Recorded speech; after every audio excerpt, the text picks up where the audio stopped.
And now it is a time for the panel discussion, the relevance and role of homeopathy in prevention and treatment of infectious and lifestyle diseases. For the panel discussion, to moderate the panel discussion, I am inviting Dr. Ehia, Media Cell Chairman of IFPH, and Dr. Shaji Kudiat, Vice President of IFPH, to the stage. Is concluded. Now we invite the dignitaries for the panel session to come over to the dais for the panel discussion, and the invited guests include former Judge High Court of Kerala, Chairman of Ethics Committee, Kerala University Health Sciences, Mr. Vinod Gobi, representative from Malayalam Manorama, and Arun S., representative from Kerala Kaumudi, Ms. Hema, representative from Deshavimani. Please come over to the stage. Lifestyle diseases, one of the most threatening and frightful diseases of present times from the conventional or allopathic systems viewpoint, is our topic of discussion. So when it comes to this point, even though the scope of such diseases are less on from their side, where homeopathy has a lot to offer, still homeopathy is totally rejected and the conventional medicine takes charge of everything. So this is a controversy which media people should know and the judiciary should know. So we convey this message to the people concerned here so that they will be taking note of these things, so that they will be conveying their colleagues about these matters and editors, so that we will get appropriate recognition from the future, for the future for this system of medicine. So especially when it comes to pandemics and epidemics, homeopathy is the most effective and wonderful system where we can optimize the immunity by strengthening our vital force, because the current system of medicine considers only the physical body, where it is controlled by the dynamic components, the mind and the soul, which is totally ignored scientifically today. So that presence of energy is recognized, we can easily recognize in our ICUs in the form of a wave running in the monitor. But that is neglected scientifically is the problem. So optimizing that energy using the hidden powers of homeopathic medicine is very important, and that is the homeopathy's dynamic control over our immunity, and that is not only against one microorganism, that is what is happening with the vaccines, but that is against anything inimical to our system. And that is a very important thing you people should understand. And then we are doing this through our genus epidemicus, that is considered locally, specifically based on the climatic, geographical and lifestyle factors that may disrupt immunity.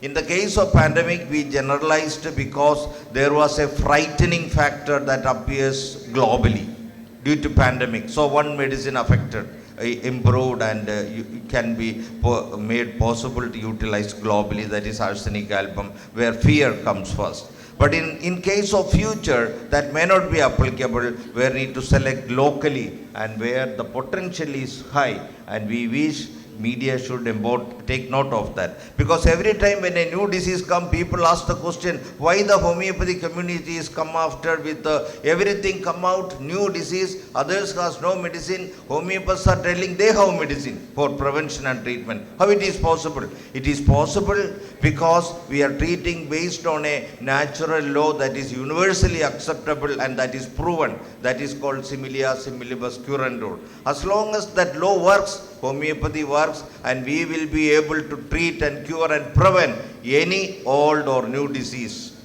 It is an important factor we wish to convey to the media. So take note of it. So that is why we have the confidence to tell. Only give us opportunity and we will prove it again and again and again. Later on, my colleague Dr. Ehia will be explaining to you in short and brief about the history of prophylactic experiences with the homeopathy. And homeopathy prevention and treatment are good against both bacterial and viral infections, no side effects. It has no side effect and it is cost effective also. These are my introductory remarks. Now we wish to hear from the media. Give the mic to the stage so that they can talk from there.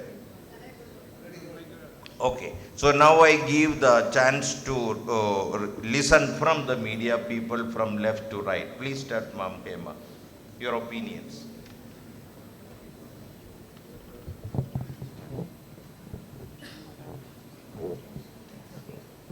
Convenient മലയാളമായിരിക്കും definitely.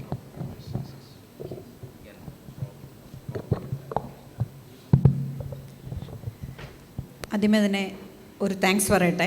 ഇങ്ങനെ ഒരു opportunity തന്ന ഇതിൻ്റെ സംഘാടകർക്കും ഇവിടെ കൂടിയിരിക്കുന്ന എല്ലാവർക്കും ആദ്യമേ തന്നെ ഒരു നന്ദി.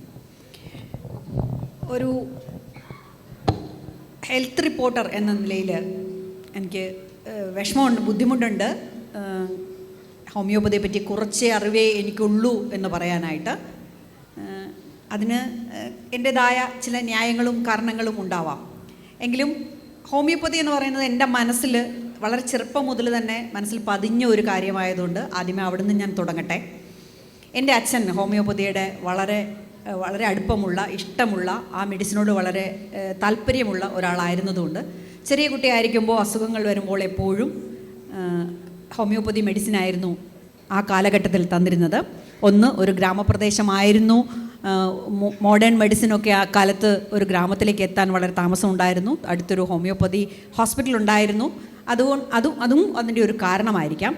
പിന്നെ അച്ഛൻ പറഞ്ഞ് മനസ്സിലാക്കിയിരുന്നത് ഹോമിയോപ്പതിക്ക് സൈഡ് എഫക്ട്സ് ഇല്ല എന്നുള്ള ഒരു കാരണം. കുറച്ച് പ്രായമായി വലുതായി എത്തുമ്പോൾ അതിൽ കുറച്ച് കാരണങ്ങളുണ്ടെന്ന് എനിക്ക് തോന്നിയിട്ടുണ്ട്. പക്ഷേ ആസ് എ ചൈൽഡ്, ഞാനൊരു ചെറിയ കുട്ടിയായിരുന്നതുകൊണ്ട് എൻ്റെ ക്യൂരിയോസിറ്റി തീർച്ചയായും അതിൻ്റെ ടേസ്റ്റ് ആയിരുന്നു. മോഡേൺ മെഡിസിൻ്റെ കയ്പ്പ് അകത്തേക്ക് ചെല്ലുന്നതിലും അപ്പുറം അച്ഛൻ്റെ അസാന്നിധ്യത്തിൽ പോലും ആ ഗുളിക കട്ട് തിന്നാനുള്ള ഒരു മനസ്സ്, ഒരു ചെറിയ കുട്ടിയെന്ന നിലയിൽ ക്യൂരിയോസിറ്റി എൻ്റെ ഉള്ളിലുണ്ടായിരുന്നു. അതിൻ്റെ ആഫ്റ്റർ എഫക്ട്സിനെ പറ്റിയൊന്നും അറിയത്തില്ലാത്തൊരു പ്രായത്തിലായിരുന്നു അത്. അങ്ങനെ ചെറിയ കുട്ടിയായിരുന്നപ്പോൾ ഹോമിയോപ്പതി കഴിച്ച് അതിൻ്റെ ഒരു മെഡിസിൻ്റെ ഒരു എഫക്റ്റ് ഉണ്ടായിരുന്നത് അതൊരു സയൻറ്റിഫിക് പ്രൂവൺ അല്ലായിരുന്നു എന്ന് മാത്രമേ ഉള്ളൂ. പക്ഷേ അത് എഫക്റ്റീവായിരുന്നു, പനിയൊക്കെ മാറുന്നുണ്ടായിരുന്നു. എനിക്ക് കുട്ടികളുണ്ടായപ്പോഴും അച്ഛൻ എന്നെ അങ്ങനെ ഒരു കാര്യത്തിലേക്ക് പ്രേരിപ്പിച്ചിരുന്നു. കുട്ടിക്ക് വളരെ പെട്ടെന്നൊരു ഇംഗ്ലീഷ് മെഡിസിൻ, മോഡേൺ മെഡിസിൻ കൊടുക്കണ്ട. ആദ്യം കുട്ടിക്ക് ബുദ്ധിമുട്ടുകൾ ഉണ്ടാകുമ്പോൾ ആദ്യം കൊടുക്കേണ്ടത് ഹോമിയോപ്പതി മെഡിസിനാണ്. പലപ്പോഴും ഒരു അമ്മ എന്ന നിലയിൽ എനിക്കത് വളരെ ആശ്വാസം തന്നിട്ടുണ്ട്. പക്ഷേ ഒരു കാരണം അതിനകത്തുണ്ടായിരുന്നു, ടൈം ഡ്യൂറേഷൻ. അതായത് നമ്മളുടെ കുട്ടിക്കൊരു അസുഖം വരുമ്പോൾ വളരെ പെട്ടെന്നത് ക്യൂർ ആവണം എന്നുള്ള ഒരു ആഗ്രഹം ഏതൊരു മാതാപിതാക്കൾക്കും ഉണ്ടാവും. പക്ഷേ ഹോമിയോപ്പതി കഴിക്കുമ്പോൾ തീർച്ചയായും അതിനൊരു ഒരു സമയമെടുക്കും. അപ്പോൾ ആ സമയം അതൊരു സ്ട്രെസ്സായി നമ്മുടെ മനസ്സിലുണ്ടെങ്കിൽ ഒരു പക്ഷേ ഹോമിയോപ്പതി വിട്ടിട്ട് നമ്മളതൊരു ഇംഗ്ലീഷ് മെഡിസിനിലേക്ക് പോകും. എങ്കിലും കൂടുതൽ കാലങ്ങളിലും എൻ്റെ കുട്ടികൾക്ക് ഞാൻ ഹോമിയോപ്പതി മെഡിസിൻ കൊടുക്കാൻ കൊടുത്തിരുന്നു. അതുകൊണ്ട് എനിക്ക് ഫലവും ഉണ്ടായിട്ടുണ്ട്. ഇത്രയൊക്കെയാണ് എനിക്ക് സത്യം പറഞ്ഞാൽ ഹോമിയോപ്പതിയെ പറ്റി ചെറുപ്പകാലത്തിൽ അല്ലെങ്കിൽ കുറച്ച് പ്രായമായി കഴിഞ്ഞിട്ട് ഹോമിയോപ്പതിയോടുള്ള അടുപ്പം. ഞാനൊരു ആരോഗ്യ റിപ്പോർട്ടർ ആയതിനു ശേഷം എനിക്ക് തോന്നുന്നു ഹോമിയോപ്പതി മെഡിസിൻ പ്രാക്ടീസ് ചെയ്യുന്നവരിൽ നിന്നൊരു മാർക്കറ്റിംഗ് ഇല്ലാത്തത് കൊണ്ടാവാം ഒരു പക്ഷേ അവരിലേക്ക് ഒരു ആരോഗ്യ ലേഖിക എന്ന നിലയിൽ എത്തിപ്പെടാൻ എനിക്ക് ചെറിയ ചില ബുദ്ധിമുട്ടുകൾ ഉണ്ടായിട്ടുണ്ടായിരുന്നു. എന്നാലും പാൻഡമിക് കാലത്ത്, ഈ കോവിഡ് കാലത്ത് തീർച്ചയായും അത്തരം കൂട്ടായ്മകൾ, ഡോക്ടേഴ്സിൻ്റെ കൂട്ടായ്മകളാണെങ്കിലും ശരി, ഈ മറ്റ് ഹോസ്പിറ്റലുകൾ, ജില്ലാ ആശുപത്രി, ജില്ലാ ഹോമിയോപ്പതിക് ആശുപത്രി ആണെങ്കിലും ശരി, കുറേയധികം കാര്യങ്ങൾക്ക് വേണ്ടി നമ്മളെ സമീപിച്ചിരുന്നു. ഒരു കാലത്ത് നിങ്ങൾ കുറച്ച് ബുദ്ധിമുട്ടിയപ്പോൾ ഞാനൊരു സർക്കാരിൻ്റെ റെപ്രസെൻറ്റേറ്റ് ചെയ്യുന്ന ഒരു മാധ്യമത്തിൻ്റെ റെപ്രസെൻറ്റേറ്റീവ് ആയതുകൊണ്ടുകൂടി പറയുകയാണ്. ആ സമയത്ത് ഹോമിയോപ്പതി മെഡിസിൻ ഒരു വാക്സിനേഷൻ്റെ ഇതിലല്ലെങ്കിൽ കൂടിയും നിങ്ങൾക്കൊരു പ്രിവെൻറ്റീവ് മെഡിസിൻ എന്ന നിലയിൽ അത് പ്രചരിപ്പിക്കുന്നതിൽ എൻ്റെ മാധ്യമവും എൻ്റെ സർക്കാരും ഒപ്പമുണ്ടായിരുന്നു. ഇതൊക്കെയാണ് ഒരു ആരോഗ്യ ലേഖിക എന്ന നിലയിൽ എനിക്ക് ഇൻട്രൊഡക്ഷനായിട്ട് പറയാനുള്ളത്. അടുത്ത ആളിലേക്ക്. Okay, thank you madam. കാരണം അടുത്തത് മനോരമയിൽ നിന്ന് നമ്മൾ റെപ്രസെൻ്റ് ചെയ്ത് നിൽക്കുന്ന വിനോദ്ജിയാണ്. കാരണം നമ്മുടെ സബ്ജക്റ്റ് ഇപ്പോൾ പകർച്ചവ്യാധിയുമായിട്ട് ബന്ധപ്പെട്ടിട്ടുള്ള ഒരു സബ്ജക്റ്റാണ് നമ്മൾ യഥാർത്ഥത്തിൽ സൂചിപ്പിച്ചിട്ടുള്ളത്. പക്ഷേ നിങ്ങളുടെ അനുഭവവും ഒപ്പം പറയാവുന്നതാണ്. ഓക്കെ, വിനോദ്. Thank you. നമസ്കാരം. ഈ പരിപാടിയിൽ പങ്കെടുക്കാൻ സാധിച്ചതിൽ വലിയ സന്തോഷം. പ്രത്യേകിച്ചും ഈ പകർച്ചവ്യാധിയുമായി ബന്ധപ്പെട്ട പ്രിവെൻറ്റീവ് ഹെൽത്ത് കെയറിനെ കുറിച്ചാണ് സംസാരിക്കേണ്ടത് എന്നുള്ളതുകൊണ്ട് അതിൽ നിന്നുകൊണ്ട് സംസാരിക്കാം. പൊതുജനാരോഗ്യത്തിൽ ശരിക്ക് പ്രിവെൻറ്റീവ് ഹെൽത്ത് കെയറിന് വളരെ പ്രാധാന്യമാണുള്ളത്. പക്ഷേ എന്തുകൊണ്ടോ നമ്മൾ ആ ആസ്പെക്റ്റ് അത്രത്തോളം ഉൾക്കൊണ്ടിട്ടുണ്ട് എന്ന് തോന്നുന്നില്ല.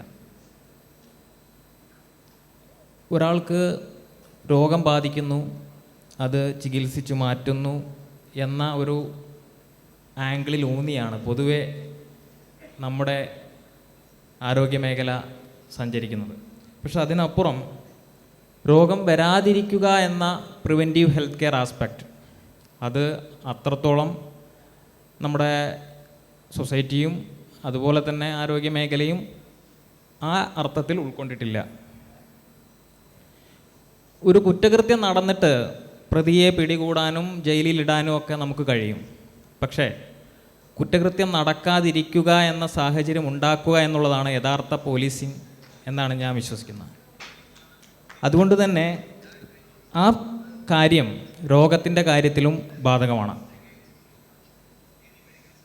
അത്തരത്തിൽ രോഗകാരികളായ വൈറസുകളെയും ബാക്ടീരിയകളെയും ഒക്കെ പിടിച്ചു കെട്ടാൻ നമുക്ക് കഴിഞ്ഞിട്ടുണ്ടോ എന്ന് ചോദിച്ചാൽ ഇല്ല എന്നാണ് ഉത്തരം.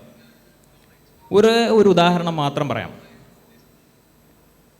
പേ പിടിച്ച നായ കടിക്കുന്നതും ആ പേവിഷ ബാധിച്ച് ആളുകൾ മരിക്കുന്നതും ഇപ്പോൾ നിത്യസംഭവമായിട്ട് നമുക്ക് മുന്നിലെല്ലാം കേട്ടിട്ടുണ്ട്. ഈ റേബീസ് വൈറസ് എത്രയോ കാലമായിട്ട് നമ്മുടെ ചുറ്റിലുമൊക്കെ ഉണ്ട്. അത് ഈ നായ്ക്കളുടെ മേലെ ആകാശത്ത് നിന്ന് പൊട്ടി വീണമെന്നല്ല, അത് എവിടെ നിന്നോ വന്നതാണ്. എവിടെ നിന്നാണത് വന്നത് എന്ന് ചോദിച്ചാൽ കൃത്യമായ ഉത്തരം ആർക്കുമില്ല. നായ്ക്കൾക്കൊക്കെ അത് ഉണ്ടെന്നല്ല അറിയാം. പല പഠനങ്ങളും നടക്കുന്നുണ്ട്. കേരളത്തിൽ കാര്യമായ പഠനമൊന്നും നടന്നിട്ടില്ല. വനങ്ങളിൽ നിന്ന് കുറുനരികളിലൂടെ ഈ റേബീസ് വൈറസ് നായ്ക്കളിലേക്ക് എത്തിയെന്നും ആ നായ്ക്കളിലൂടെ മനുഷ്യരിലേക്ക് എത്തിയെന്നാണ് ഒരു വാദം. അപ്പോൾ ഇത്തരത്തിൽ ഒരുപാട് വൈറസുകൾ നമുക്ക് ചുറ്റും നിലനിൽക്കുന്ന ഒരു സാഹചര്യത്തിലാണ് നമ്മളിവിടെ ഇരുന്നു കൊണ്ട് ഈ സംസാരിക്കുന്നത്. ഈ പ്രിവെൻറ്റീവ് ഹെൽത്ത് കെയറിൻ്റെ പ്രാധാന്യത്തെക്കുറിച്ച് പറയാൻ വേണ്ടിയാണ് ഞാൻ ഈ റേബീസ് വൈറസിൻ്റെ കാര്യം പറഞ്ഞത്. വർഷങ്ങൾക്ക് മുമ്പ് നമ്മുടെ 2020 കൊറോണ വൈറസ് പടർന്നു പിടിച്ചപ്പോൾ നമ്മുടെ ആഴ്സനിക് ആൽബം 30 എന്ന് പറയുന്ന ഹോമിയോപ്പതി മരുന്നിൻ്റെ ഒരു പ്രാധാന്യവും അത് ഒരു പ്രതിരോധ മരുന്നായി നമ്മുടെ നാട്ടിൽ ഉപയോഗിക്കുകയൊക്കെ ചെയ്തു. എനിക്ക് തോന്നുന്നു അതിന് ശേഷമാണ് ഒരു പ്രിവെൻറ്റീവ് മെഡിസിൻ എന്ന നിലയിൽ ഹോമിയോപ്പതി മരുന്ന് കൂടുതൽ ആളുകൾ അറിയാൻ തുടങ്ങിയത്. അങ്ങനെയാണെങ്കിൽ എല്ലാ ഹോമിയോപ്പതി ഡോക്ടർമാരും കൊറോണ വൈറസിനോട് നന്ദി പറയണം. ഇനി ഇപ്പോൾ തന്നെ നമ്മുടെ അമീബിക് മസ്തിഷ്ക ജ്വരം ഇപ്പോൾ വ്യാപകമായിട്ട് നടക്കുന്നുണ്ട്. ഈ ബ്രെയിൻ ഈറ്റിംഗ് അമീബ എന്ന് പറയുന്ന നെഗ്ലേറി ഫൗലേറി മാത്രമല്ല, അക്കാന്തമീബ, അതുപോലെ തന്നെ ബാലമുത്തിയ മാൻഡലാറിസ് തുടങ്ങി ഒരുപാട് അമീബകൾ ഈ രോഗത്തിന് കാരണമാകുന്നു എന്നാണ് പറയുന്നത്. ഇപ്പോഴും ഈ അമീബ എങ്ങനെയാണ് നമ്മുടെ ശരീരത്തിനുള്ളിലേക്ക് പ്രവേശിക്കുന്നതെന്ന് കൃത്യമായി ആർക്കും അറിയില്ല. അതുപോലെ തന്നെ ഏറെക്കാലമായി നമ്മളെ വിടാതെ പിന്തുടരുന്ന നിപ്പ വൈറസിൻ്റെ കാര്യം ഇത് തന്നെയാണ്. നിപ്പ വവ്വാലുകളിൽ നിന്ന് എങ്ങനെയാണ് മനുഷ്യരിലേക്ക് എത്തിയത് എന്ന് നമുക്കറിയില്ല. ഞാൻ നേരത്തെ പറഞ്ഞ റേബീസ് വൈറസിൻ്റെ കാര്യത്തിലും ഇതേ പ്രശ്നമുണ്ട്. അപ്പോൾ ഇത്തരം സാഹചര്യങ്ങളിൽ ഒരു പ്രിവെൻറ്റീവ് മെഡിസിൻ എന്ന രീതിയിൽ ഹോമിയോപ്പതിക്ക് ഫലപ്രദമായി ഉപയോഗിക്കാൻ കഴിയുമോ? അങ്ങനെ ഫലപ്രദമായി ഉപയോഗിക്കാൻ കഴിയുമെങ്കിൽ അത് പ്രയോജനകരമാകുമെങ്കിൽ അത് വളരെ നല്ലത് തന്നെയാണ്. പക്ഷേ അത് വെറുതെ പറഞ്ഞുകൊണ്ടായില്ല. ജനങ്ങൾക്ക് മനസ്സിലാകുന്ന തരത്തിൽ ലളിതമായ ഭാഷയിൽ വ്യക്തമായ തെളിവുകളുടെ അടിസ്ഥാനത്തിൽ ശാസ്ത്രീയമായ മാനദണ്ഡങ്ങളുടെ അടിസ്ഥാനത്തിൽ അത് പറയണം. എങ്കിൽ മാത്രമേ ജനങ്ങൾക്ക് അത് ബോധ്യപ്പെടൂ. നമ്മളെല്ലാവരും സയൻസ് പഠിച്ചവരാണ്. സയൻസ് സത്യമാണ്. നമ്മളെ പുതിയ തലമുറ ജെൻ സിയും ജെൻ ആൽഫയും ഒക്കെയുള്ള കുട്ടികൾ നമ്മളെക്കാൾ നന്നായി സയൻസ് അറിയാവുന്നവരാണ്. അപ്പോൾ അവർക്ക് മുന്നിൽ വളരെ വിശ്വസനീയമായ രീതിയിൽ നമ്മുടെ കാര്യം അവതരിപ്പിക്കണമെങ്കിൽ, ഹോമിയോപ്പതി മെഡിസിൻ്റെ പ്രത്യേകതകൾ അവതരിപ്പിക്കണമെങ്കിൽ അതിനനുസരിച്ചുള്ള ഗവേഷണവും പഠനവും എല്ലാം തന്നെ ഈ മേഖലയിൽ നടക്കേണ്ടതുണ്ട്. ആ കാര്യം ഊന്നി പറയാൻ വേണ്ടിയാണ് ഞാൻ ഇത്രയും ഉദാഹരണങ്ങൾ പറഞ്ഞു വന്നത്. ഞാൻ ഇവിടേക്ക് വരും മുമ്പ് ChatGPT ഒരു ചോദ്യം ചോദിച്ചു. What is the science behind homeopathy എന്നായിരുന്നു ആ ചോദ്യം. ChatGPT എനിക്ക് തന്ന മറുപടി ഇങ്ങനെയാണ്: The science behind homeopathy is a subject of significant controversy because it lacks support from modern scientific principles and is generally considered something. ഇത്തരമൊരു മറുപടിയല്ല ആധുനിക ലോകം പ്രതീക്ഷിക്കുന്നത്. ഇത്തരം ഒരു മറുപടിക്ക് പകരം ശാസ്ത്രീയമായ വിശദീകരണം നൽകാൻ കഴിയുന്ന തരത്തിൽ ഹോമിയോപ്പതി രംഗത്ത് കൂടുതൽ ഗവേഷണങ്ങൾ ഉണ്ടാകണം. ആ ഉണ്ടാകേണ്ടതിൻ്റെ ആവശ്യകതയിലേക്ക് ഞാൻ വിരൽ ചൂണ്ടുന്നത് ഈ ഹോമിയോപ്പതി ഭാവിയിൽ ഇവിടെ നിലനിൽക്കേണ്ടത് ആവശ്യമാണ്. 100-200 വർഷങ്ങൾക്ക് മുമ്പ് തുടക്കം കുറിച്ച ഒരു വൈദ്യ മേഖലയാണ്. അത് ഭാവിയിൽ കൂടുതൽ ശക്തമായി നിലനിൽക്കണമെങ്കിൽ അതിന് സയൻസിൻ്റെ ബേസ് കൊണ്ടുവരേണ്ടതുണ്ട്. അതിനുവേണ്ടിയുള്ള ശ്രമങ്ങൾ എല്ലാ ഡോക്ടർമാരുടെയും ഭാഗത്തുനിന്ന് ഉണ്ടാകണം എന്ന് മാത്രം പറഞ്ഞുകൊണ്ട് നിർത്തുന്നു. Okay, thank you mister Vinod. അടുത്തതായിട്ട് നമ്മുടെ കേരള കൗമുദി കുടുംബത്തിൽ നിന്ന് മിസ്റ്റർ അരുണുണ്ട്. അരുണിൻ്റെ വാദഗതികൾ എന്തൊക്കെയാണ്, എപ്പിഡമിക്കുമായിട്ട് ബന്ധപ്പെട്ട്, പകർച്ചവ്യാധിയായിട്ട് ബന്ധപ്പെട്ടിട്ട് ഒരു ചെറിയൊരു ബ്രീഫ് ഇൻട്രൊഡക്ഷൻ കൊടുക്കുക. നമസ്കാരം. ഫസ്റ്റ് ഓഫ് ഓൾ ഒരിക്കൽ കൂടി thank you so much for IFPH. Kerala Kaumudi ദിനപത്രത്തെ പ്രതിനിധീകരിച്ചാണ് ഞാനിവിടെ ഇരിക്കുന്നത്. സംസാരിക്കുമ്പോൾ ടെസ്റ്റ് ക്രിക്കറ്റും ഏകദിന ക്രിക്കറ്റും ODI ക്രിക്കറ്റും ഒക്കെ അല്ല 2020 ക്രിക്കറ്റും ഒക്കെ എല്ലാവർക്കും അറിയാമെന്ന് എനിക്ക് തോന്നുന്നു. ഇവിടെ ഇരിക്കുന്ന ഓൾമോസ്റ്റ് എല്ലാവർക്കും അറിയാം എന്നെനിക്ക് തോന്നുന്നു. അതിനു മുമ്പ് ഞാനൊരു കാര്യം സൂചിപ്പിക്കുന്നത്, ഈ പാനൽ ഡിസ്കഷനിലായാലും അല്ലാതെ ആയാലും ഏറ്റവും ഒടുവിൽ സംസാരിക്കുന്ന ആളെ സംബന്ധിച്ച് ആ വ്യക്തി നേരിടുന്ന ഏറ്റവും വലിയ വെല്ലുവിളി എന്ന് പറയുന്നത്, നമ്മൾ പറയാൻ കരുതിയ പല കാര്യങ്ങളും നമുക്ക് മുൻപ് സംസാരിച്ചിരുന്നവർ ഒരുപക്ഷെ പറഞ്ഞു പോയിട്ടുണ്ടാവും. എനിക്ക് ഏറെ ബഹുമാനപ്പെട്ട ഹേമ ചേച്ചിയും ബഹുമാനപ്പെട്ട വിനോദേട്ടനും ഇവരൊക്കെ സംസാരിച്ചിടത്തു നിന്ന് തുടങ്ങാനാണ് ഇഷ്ടം. അതുകൊണ്ടാണ് ഞാൻ ടെസ്റ്റ് ക്രിക്കറ്റിനെയും ഏകദിന ക്രിക്കറ്റ് ODI ക്രിക്കറ്റിനെയും 2020യെയും സൂചിപ്പിച്ചത്. Sorry to say, doctor Salim, doctor Kiran, doctor Yahya, പ്രിയപ്പെട്ട ഡോക്ടർ, ഹോമിയോപ്പതിയെ ടെസ്റ്റ് ക്രിക്കറ്റിനോട് ഉപമിക്കാനേ സാധിക്കൂ എന്നുള്ളതാണ് നമ്മുടെ ഒരു ധാരണ. ആ ധാരണ മറിച്ചാണെങ്കിൽ ബഹുമാനപ്പെട്ട വിദഗ്ധർ അത് ഞങ്ങൾക്ക് പറഞ്ഞു തരണം. അതിന് പ്രധാനമായ ചില കാരണങ്ങൾ കൂടിയുണ്ട്. ആധുനിക വൈദ്യശാസ്ത്രം, അലോപ്പതിക് മെഡിസിൻ ഉൾപ്പെടെ ODI ക്രിക്കറ്റും കടന്ന് 2020യും കടന്ന് മുന്നോട്ട് പോകുമ്പോൾ പൊതുജന സമക്ഷം ഉയരുന്നൊരു ചോദ്യം, ഹോമിയോപ്പതിയെക്കുറിച്ച് ഉയരുന്നൊരു ചോദ്യം, നേരത്തെ വിനോദേട്ടൻ സൂചിപ്പിച്ചതുപോലെ, ബഹുമാനപ്പെട്ട വിനോദ് സൂചിപ്പിച്ചതുപോലെ, ആധുനിക വൈദ്യശാസ്ത്രത്തിൽ ഹോമിയോപ്പതിയുടെ പ്രാധാന്യത്തെക്കുറിച്ച് സാമാന്യ ജനവിഭാഗത്തിന്, സാധാരണക്കാരന് പരിപൂർണമായി മനസ്സിലാക്കി കൊടുക്കാൻ സാധിച്ചിട്ടുണ്ടോ എന്നുള്ളതാണ്. കോവിഡ് വന്നു, അമീബിക് മസ്തിഷ്ക ജ്വരം വന്നു, നിപ്പ വന്നു, ഇങ്ങനെ പകർച്ചവ്യാധികൾ ഓരോന്ന് കടന്നു പോകുമ്പോഴും വിദേശ രാജ്യങ്ങളെ, വിദേശ വാക്സിൻ നിർമ്മാതാക്കളെ, അവരെയൊക്കെയാണ് ലോകത്തിൻ്റെ ഇങ്ങേ തുരുത്തിൽ ഒരു പച്ചത്തുരുത്തായി നമ്മൾ കാണുന്ന നമ്മുടെ കേരളം ആശ്രയിക്കപ്പെടേണ്ടി വരുന്നത്. ആ കേരളം ആശ്രയിക്കുന്നത് എന്ന് തന്നെ പറയേണ്ടി വരും. നമ്മൾ കോവിഡിൽ കണ്ടതാണ്. അവിടെയൊക്കെ എന്തുകൊണ്ടാണ്, നേരത്തെ മിസ് ഹേമ സൂചിപ്പിച്ചതുപോലെ, മാർക്കറ്റിങ്ങിൻ്റെ കുറവാണോ, മാർക്കറ്റിങ്ങിൻ്റെ കുറവ് കൊണ്ടാണോ ഹോമിയോപ്പതിയെക്കുറിച്ച് കൃത്യമായി സാധാരണക്കാരൻ? ശരിയാണ്, ഞാൻ എൻ്റെ കുഞ്ഞിന് 7 വയസ്സുള്ള കുഞ്ഞിന് പനി വരുന്ന സമയങ്ങളിൽ, ആദ്യ സമയങ്ങളിൽ ഞാൻ ആശ്രയിച്ചിരുന്നത് ഹോമിയോപ്പതിയാണ്. എൻ്റെ ചെറുപ്പകാലത്ത് എൻ്റെ ഒരു 12 വയസ്സ് 15 വയസ്സ് വരെയൊക്കെ എൻ്റെ മാതാപിതാക്കൾ കൊണ്ടുപോയിരുന്നത് തൊട്ടടുത്തുള്ള ഹോമിയോ ക്ലിനിക്കിലാണ്. ഞങ്ങളുടെ കുടുംബത്തിലുള്ള കുട്ടികളൊക്കെ ആദ്യം കൊണ്ടുപോകുന്ന ഹോമിയോ ക്ലിനിക്കിലാണ്. ഗ്രാജുവലി ഹോമിയോപ്പതിയെക്കുറിച്ച് മറന്നേ പോകും പതുക്കെ. ഇത് അലോപ്പതിയിലേക്ക് മാറും. എന്തുകൊണ്ടാണ് ഒരു വ്യക്തിക്ക്, ഒരു സമൂഹത്തിന് വരുന്ന അസുഖങ്ങളിൽ അല്ലെങ്കിൽ വരുന്ന ആരോഗ്യ പ്രശ്നങ്ങളിൽ ഹോമിയോപ്പതിയെ തുടർച്ചയായി, ഞാൻ സൂചിപ്പിച്ചത് 5 വയസ്സിലോ 10 വയസ്സിലോ 50 വയസ്സിലോ അങ്ങനെയല്ല ഞാൻ സൂചിപ്പിച്ചേ, തുടർച്ചയായി എന്തുകൊണ്ടാണ് ഹോമിയോപ്പതിയെ ആശ്രയിക്കാതെ വരുന്നത്? അങ്ങനെയുള്ളവരുടെ പേഴ്സൻറ്റേജ് എന്ന് പറയുന്നത് വളരെ വലുതാണ്.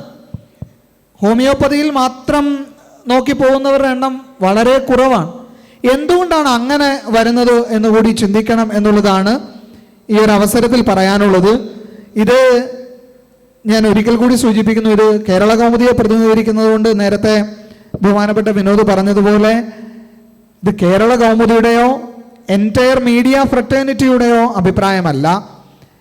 ഞാനെന്ന വ്യക്തിയുടെ, അരുൺ പ്രസന്നൻ എന്ന ജേർണലിസ്റ്റിൻ്റെ കാഴ്ചപ്പാടിൽ നിന്നുകൊണ്ട്, ഹെൽത്ത് റിപ്പോർട്ടറുടെ കാഴ്ചപ്പാടിൽ നിന്നുകൊണ്ട് പറഞ്ഞതാണ് എന്ന് മാത്രം സൂചിപ്പിച്ചുകൊണ്ട് പാനൽ ഡിസ്കഷൻ പുരോഗമിക്കുന്ന അവസരത്തിൽ എനിക്ക് പറയാനുള്ള മറ്റു ചില കാര്യങ്ങൾ കൂടി സൂചിപ്പിക്കാമെന്ന് പറഞ്ഞുകൊണ്ട് നിർത്തുന്നു. Thank you.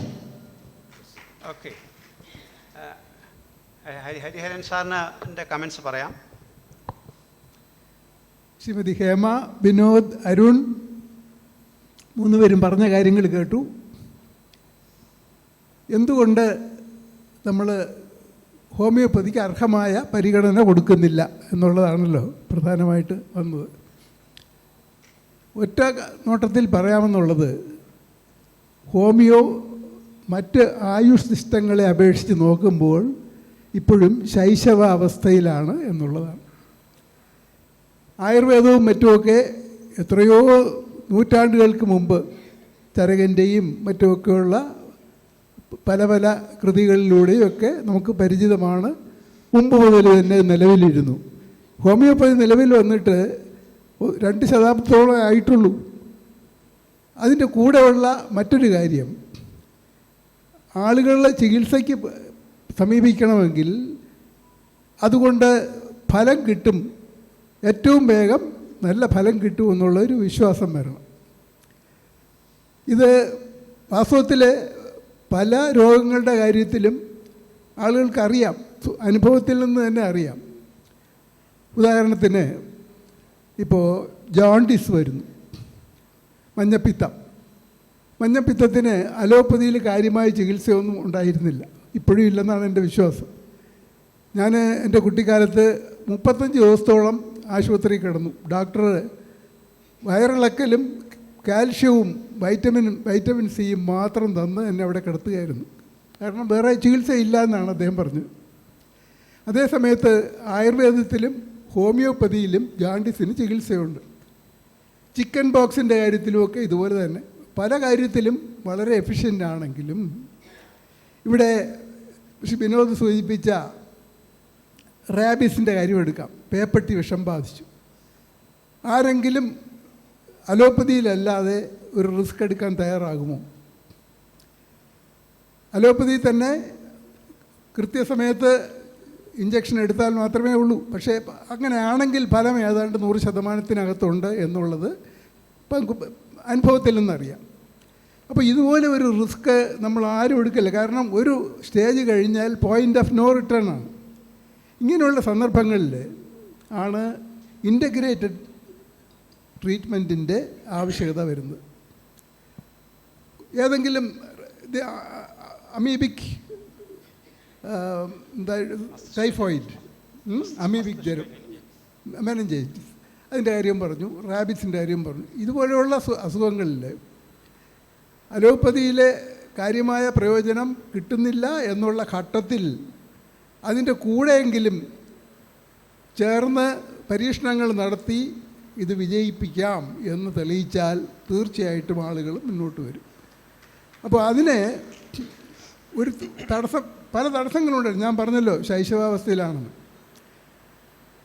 2017 അതിനു മുമ്പ് തന്നെ ICMR ഗൈഡ് ലൈൻസ് ഇറക്കിയിരുന്നു.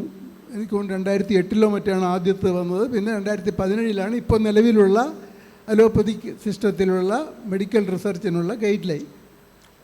അതേസമയത്ത് ഹോമിയോപ്പതിയിൽ ഇത്തരം ഒരു ഗൈഡ് ലൈൻ വന്നത് 2021 അവസാനം, 2022 പറയാം. എൻ്റെ കയ്യിലൊരു കോപ്പി ഇരിപ്പുണ്ട്. അത് കഴിഞ്ഞും റിസർച്ച് നടത്തി പബ്ലിക്കേഷൻ, ഞാൻ നേരത്തെ ഉദ്ഘാടന പ്രസംഗത്തിൽ പറഞ്ഞ പോലെ തന്നെ റിസൾട്ട്, പരീക്ഷണങ്ങളുടെ അടിസ്ഥാനത്തിലുള്ള റിസൾട്ട് മെഡിക്കൽ ജേർണലുകളിൽ വന്ന് വിശ്വാസ്യത വന്നാലേ അത് ലോകം അംഗീകരിക്കുകയുള്ളൂ. ഇത് തന്നെയാണ് കോവിഡ് കാലത്ത് സംഭവിച്ചത്. എനിക്കറിയാം ഇവിടെ വന്നിട്ടുള്ള ഡോക്ടർമാർ പലരും കോവിഡിന് ഇഞ്ചക്ഷൻ എടുത്തിട്ടില്ല. കാരണം ഹോമിയോപ്പതിയിൽ വിശ്വാസമുണ്ട്. എനിക്ക് നേരിട്ടറിയാവുന്നുള്ള കേസുകളുണ്ട്. അതേസമയത്ത് സാധാരണ ജനങ്ങൾ ഏതാണ്ട് എല്ലാവരും തന്നെ 2 or 3 പ്രാവശ്യം വാക്സിൻ എടുത്തിട്ടുള്ളവരാണ്. എന്നെ സംബന്ധിച്ചിടത്തോളം ആദ്യമേ തന്നെ പ്രിവെൻറ്റീവ് മെഷർ എന്നുള്ള നിലയ്ക്ക് ഇത് ലഭ്യമായി. എനിക്ക് കോവിഡ് വന്നില്ല, പക്ഷേ എൻ്റെ വൈഫിന് വന്നു. അപ്പോൾ ഇത് നമുക്ക് ഒരു തീർച്ചയോടുകൂടി ഇങ്ങനെ സംഭവിക്കുമെന്നുള്ള ഒരു തീർച്ച വരണമെങ്കിൽ റിസൾട്ടുകൾ പബ്ലിഷ് ചെയ്യണം, റിസർച്ച് നടക്കണം. ഈ ഇൻ്റഗ്രേറ്റഡ് റിസർച്ചിനെ സംബന്ധിച്ചുള്ള ഗൈഡ് ലൈൻ വന്നിട്ടുണ്ട്. 2025 ഓർക്കണം, ഇപ്പോൾ വന്നതേ ഉള്ളൂ. നേരത്തെ പറഞ്ഞ പോലെ 2021 മുതൽ GCP ഗൈഡ് ലൈൻ വന്നെങ്കിലും 25 ഇത് വന്നു.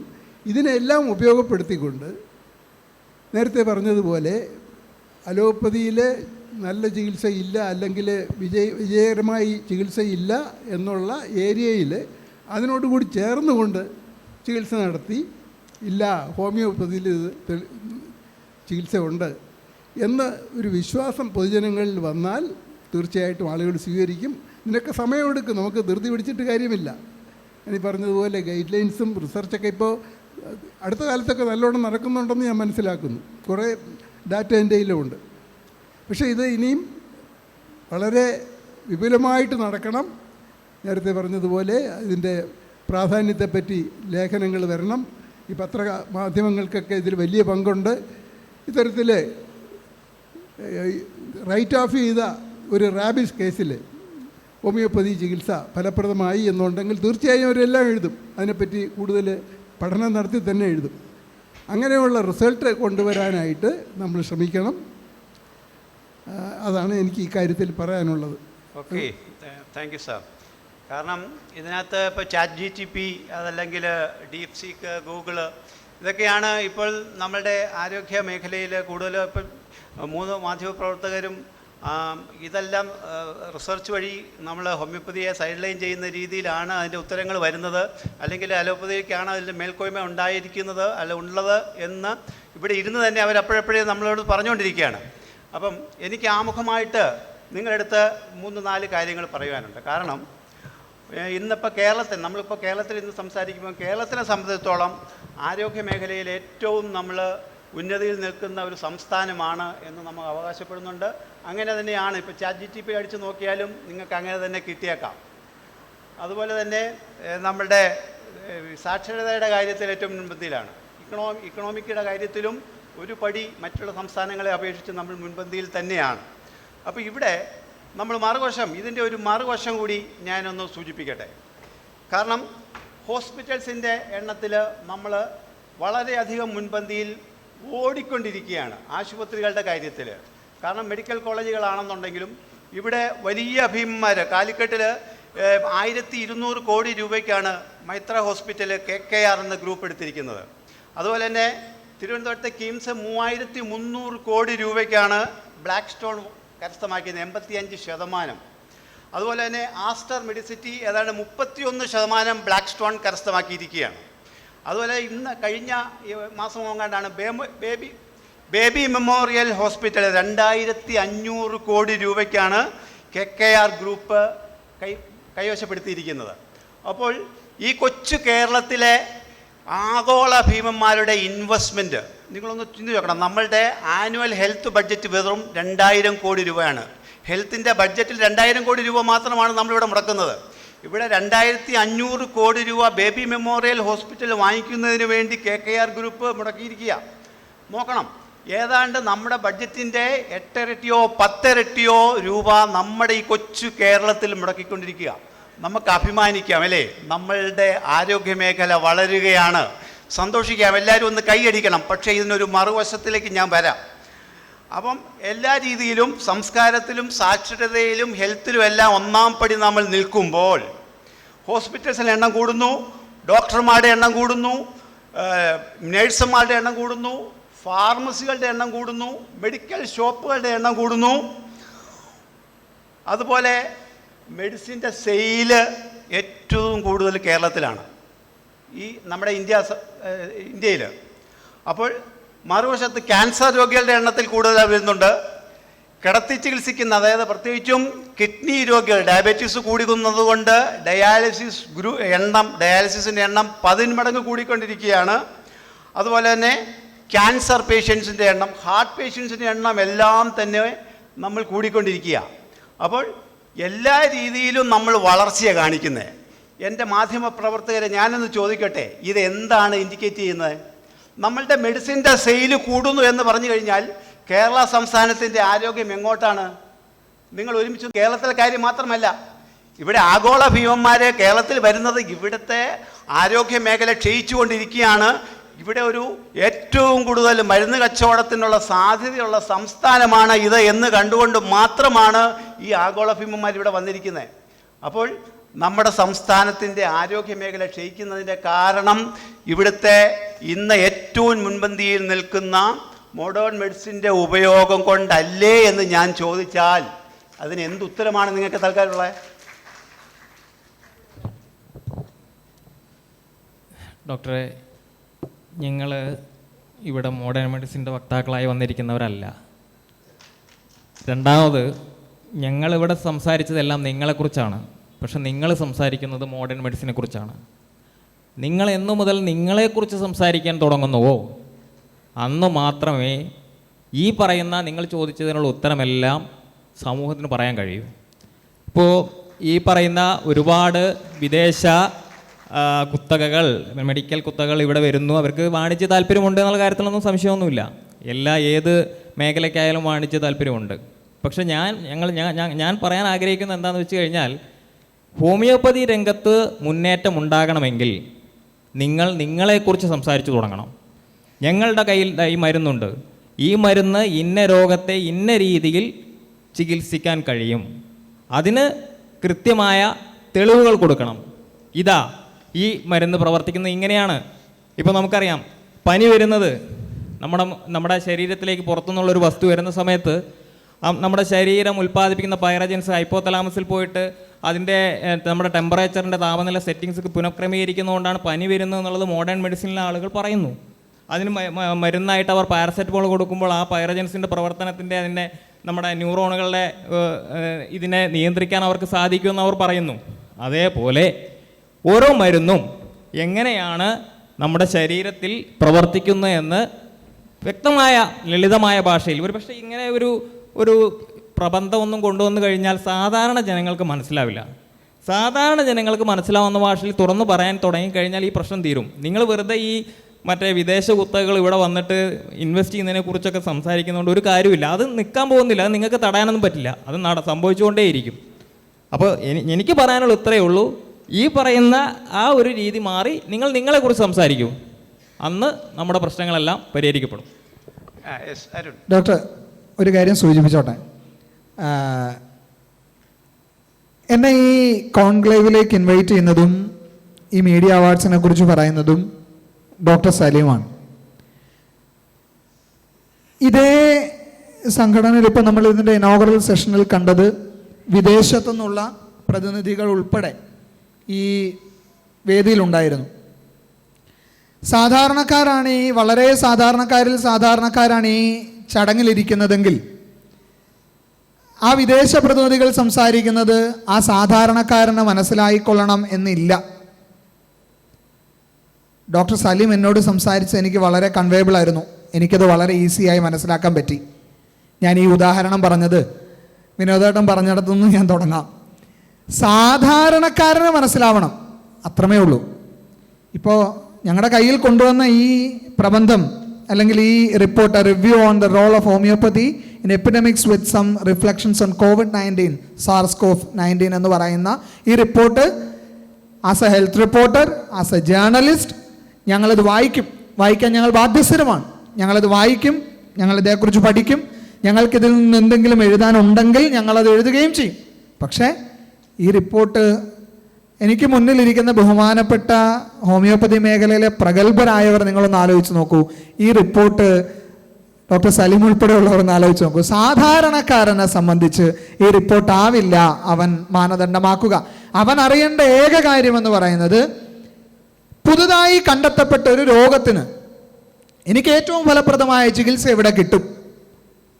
അത് അലോപ്പതിയിലാണ് എന്ന് അവർ പറയും.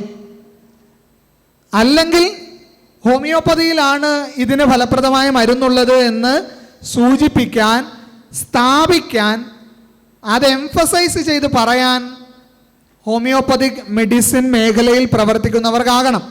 എന്തുകൊണ്ടോ നേരത്തെ സൂചിപ്പിക്കപ്പെട്ടതുപോലെ ഹോമിയോപ്പതിക് മേഖലയിലുള്ളവർ പോലും അലോപ്പതിക് മേഖലയെക്കുറിച്ച് വാതോരാതെ സംസാരിക്കുമ്പോൾ, ഹോമിയോപ്പതിക് മേഖലയെക്കുറിച്ചുള്ള സംസാരം കുറയുമ്പോൾ, ഹോമിയോപ്പതിക് മേഖലയെക്കുറിച്ച് സാധാരണക്കാരനിലേക്ക് വിവരങ്ങൾ എത്തുന്നത് കുറയുമ്പോൾ ആൾക്കാരുടെ ഒഴുക്ക് ഹോമിയോപ്പതിക് മേഖലയിലേക്ക് അലോപ്പതിക് മേഖലയിലേക്ക് കൂടുന്നത് നമ്മൾ നോക്കി നിൽക്കാൻ മാത്രമേ സാധിക്കുകയുള്ളൂ. വളരെ സിമ്പിളായി പറഞ്ഞാൽ ഇതിനൊറ്റ കാര്യമുള്ളൂ. കണ്ടെത്തപ്പെടുന്ന, സ്ഥിരീകരിക്കപ്പെടുന്ന രോഗങ്ങൾക്ക് കൃത്യമായ മരുന്ന് ഹോമിയോപ്പതിയിലുണ്ട് എന്ന് സ്ഥാപിക്കപ്പെടുമ്പോഴാണ്, നമ്മൾ വെറുതെ പറഞ്ഞതുകൊണ്ടായില്ല, സ്ഥാപിക്കപ്പെടുമ്പോഴാണ് അത് ഫലവത്താകുക എന്നുള്ളതാണ് ഞാൻ മനസ്സിലാക്കിയത് എന്ന് കൂടി പറയുന്നു. Okay, thank U. മാഡത്തിൻ്റെ അഭിപ്രായം കൂടി ഒന്ന് പറയൂ. എനിക്ക് ഡോക്ടർ പറഞ്ഞതിനോട് ചെറിയ വിയോജിപ്പുണ്ട്. അതായത് ഒരു സംസ്ഥാനത്തിൻ്റെ ആരോഗ്യ മേഖല അത് നല്ല രീതിയിലാണോ പോകുന്നത്, മോശമായ രീതിയിലാണോ പോകുന്നതെന്ന് അവിടുത്തെ ആശുപത്രികളുടെ എണ്ണം എടുത്തല്ല മനസ്സിലാക്കേണ്ടത്. നമ്മൾ മനസ്സിലാക്കേണ്ടത് കഴിഞ്ഞ കാലങ്ങളിൽ ഉണ്ടായിരുന്ന ഇൻഫൻറ്റ് മോർട്ടാലിറ്റി റേറ്റും നമ്മളുടെ പൊതുജനങ്ങളുടെ ആരോഗ്യം, അല്ലെങ്കിൽ അവരുടെ മോർട്ടാലിറ്റി റേറ്റ്, അവരുടെ ഒരു മരണത്തിന് പ്രായമാകുന്നവർ നമ്മൾ നേരത്തെ കണ്ടിട്ടുണ്ട്. 40-45 വയസ്സുള്ളവർ മരിച്ചു പോകുന്നത്. കുറേ കാലങ്ങളായി ഒരു 70 വയസ്സും 90 വയസ്സും എന്നൊക്കെ പറഞ്ഞാൽ വളരെ ചെറുപ്പമായിട്ടാണ് നമുക്ക് ഫീൽ ചെയ്യുന്നത്. അത് തീർച്ചയായും ആരോഗ്യ മേഖലയുടെ പുരോഗമനം തന്നെയാണ്.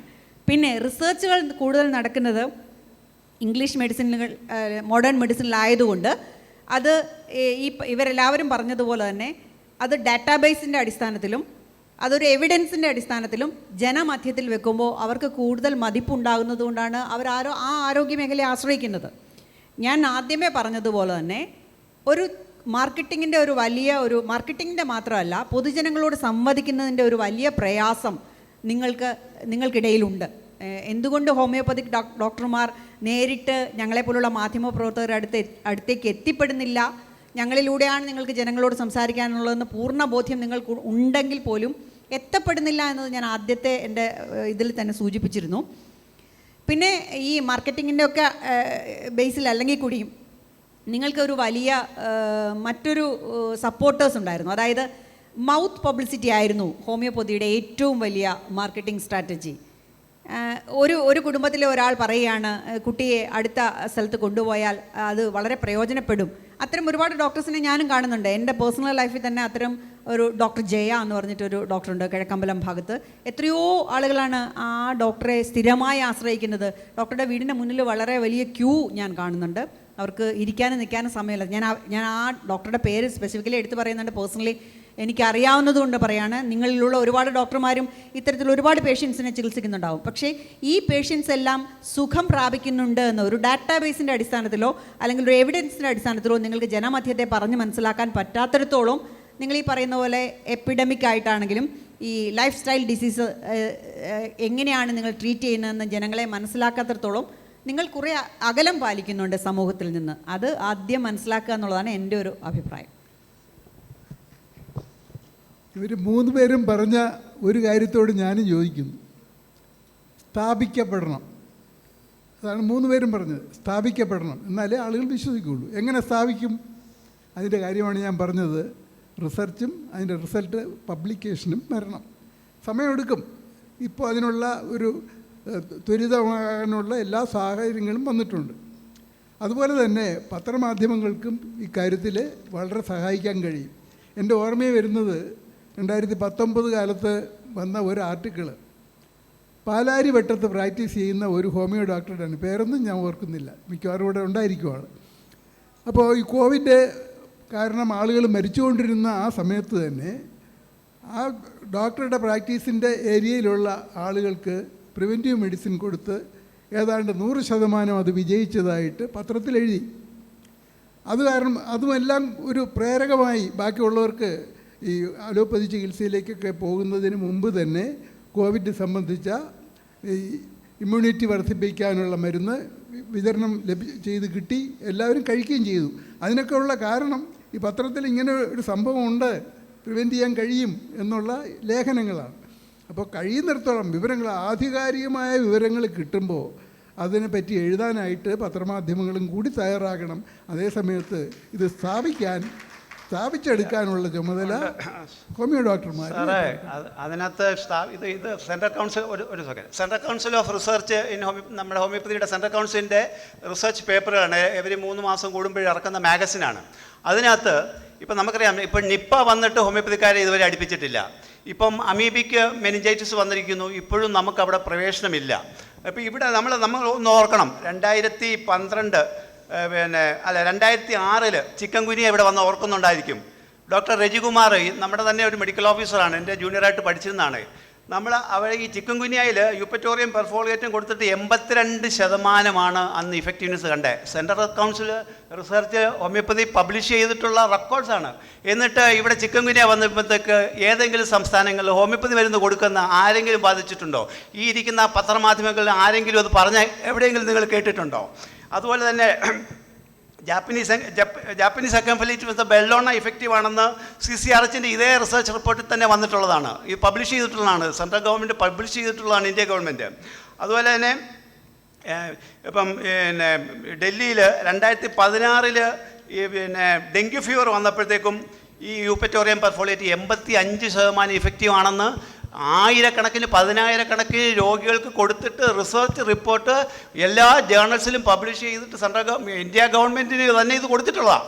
പക്ഷേ എന്നിട്ടും ഇതെന്താ, ഹോമിയോപ്പതിക്കാരെ ആർക്കും വേണ്ട, 85% ഇഫക്റ്റീവ് ആണെന്ന് പറഞ്ഞിട്ടും എന്തുകൊണ്ടാണ് ഒരു നിപ്പ വരുമ്പോഴും ഒരു അമീബിക്ക് മെനിഞ്ചൈറ്റിസ് വരുമ്പോഴും ഹോമിയോപ്പതിക്കാർക്ക് അവിടെ കയറി ചെല്ലുവാനോ അവിടെ അവരുടെ സിംറ്റംസ് പഠിക്കുവാനോ ഉള്ള അവസരം നമ്മളെ നിഷേധിക്കുന്നു എന്നുള്ള ഒരു സത്യം ഇവിടെ നിലനിൽക്കുക.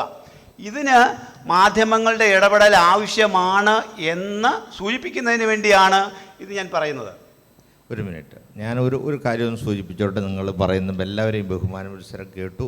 നിങ്ങൾ പറഞ്ഞ 1-2 പോയിൻ്റ് വളരെ പ്രസക്തമാണ്. ഒന്ന്, നമുക്ക് മാർക്കറ്റിംഗ് ഇല്ല എന്നുള്ളത് വളരെ സത്യമാണ്. കാരണം സത്യമുണ്ടെങ്കിലും ആ സത്യം വിളിച്ചു പറഞ്ഞ് ആ ശബ്ദമുഖരിതമായിട്ട് അന്തരീക്ഷം നിൽക്കുമ്പോൾ മാത്രമേ അതിന് ശ്രദ്ധ കിട്ടുള്ളൂ.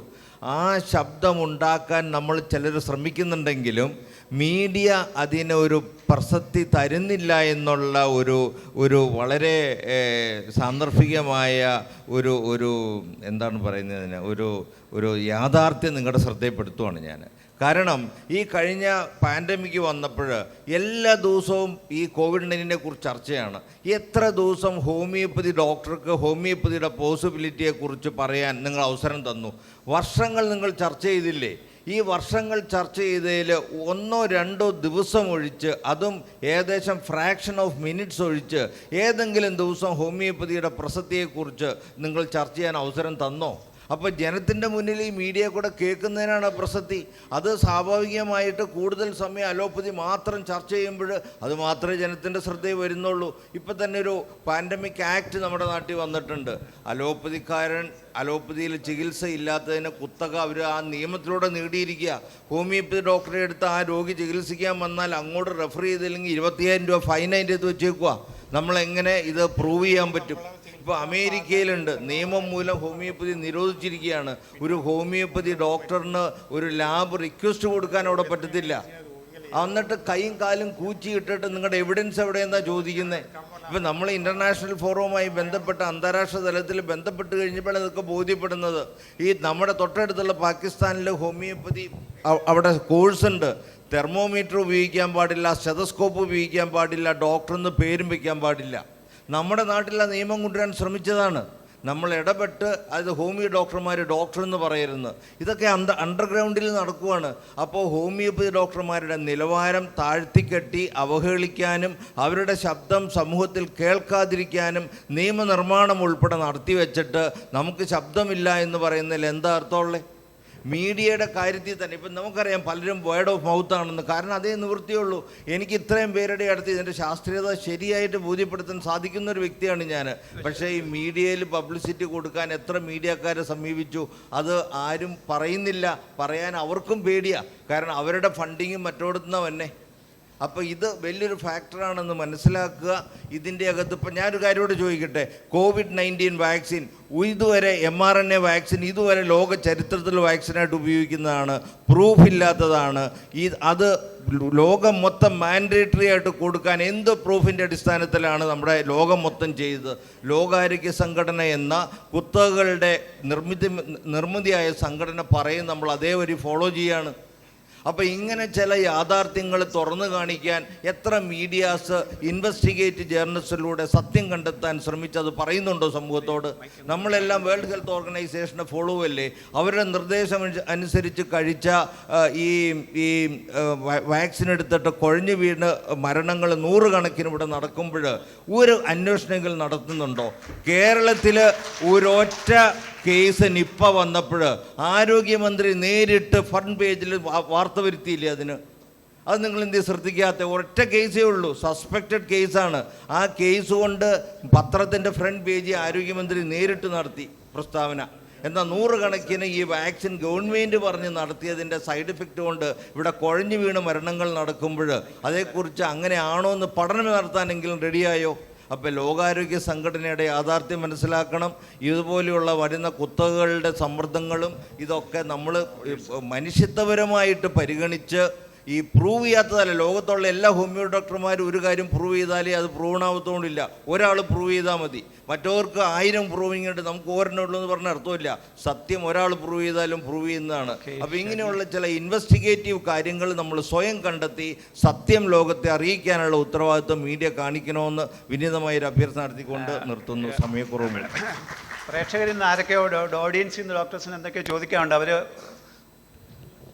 വളരെ ഇൻട്രസ്റ്റിംഗ് ആയിട്ടുള്ള ചർച്ചയാണ്. പക്ഷേ സമയത്തിൻ്റെ പരിമിതിയുണ്ട്. നമ്മുടെ ലഞ്ച് ടൈമൊക്കെ കഴിഞ്ഞ് അടുത്ത സെക്ഷൻ കൊടുക്കേണ്ട സമയം കഴിഞ്ഞു. എന്നാലും ഇത് ഇൻട്രസ്റ്റിംഗ് ആയതുകൊണ്ട് നമുക്ക് 5 മിനിറ്റ്സിനുള്ളിൽ വൈൻഡപ്പ് ചെയ്യണം. അതുകൊണ്ട് നിർത്തണം. Thank you. അറിയാനും അറിയിക്കാനുമാണ്, വാദിക്കാനും ജയിക്കാനുമല്ല. ഇത് ശത്രുപക്ഷത്തുള്ള ആൾക്കാരല്ല. അതുപോലെ തന്നെ നിൽക്കാനൊരു ഭൂമിയും ഇളക്കാനൊരു ഉത്തോലകം ഉണ്ടെങ്കിൽ ഞാൻ ഈ നിൽക്കാനൊരു തറയും ഇളക്കാനൊരു ഉത്തോലകം ഉണ്ടെങ്കിൽ ഞാൻ ഈ ഭൂമി ഇളക്കാമെന്ന് പറഞ്ഞാൽ ആർക്കിമിഡീസിനെയും കൂടെ ആലോചിച്ചിട്ട് ഞാൻ പറയുക. ശരിക്കും ഹോമിയോപ്പതിക്ക് ഒരു വർക്കിംഗ് പ്രിൻസിപ്പിളുണ്ട്, അതിനൊരു സ്കെയിലും ഉണ്ട് ഇത് അളക്കാൻ.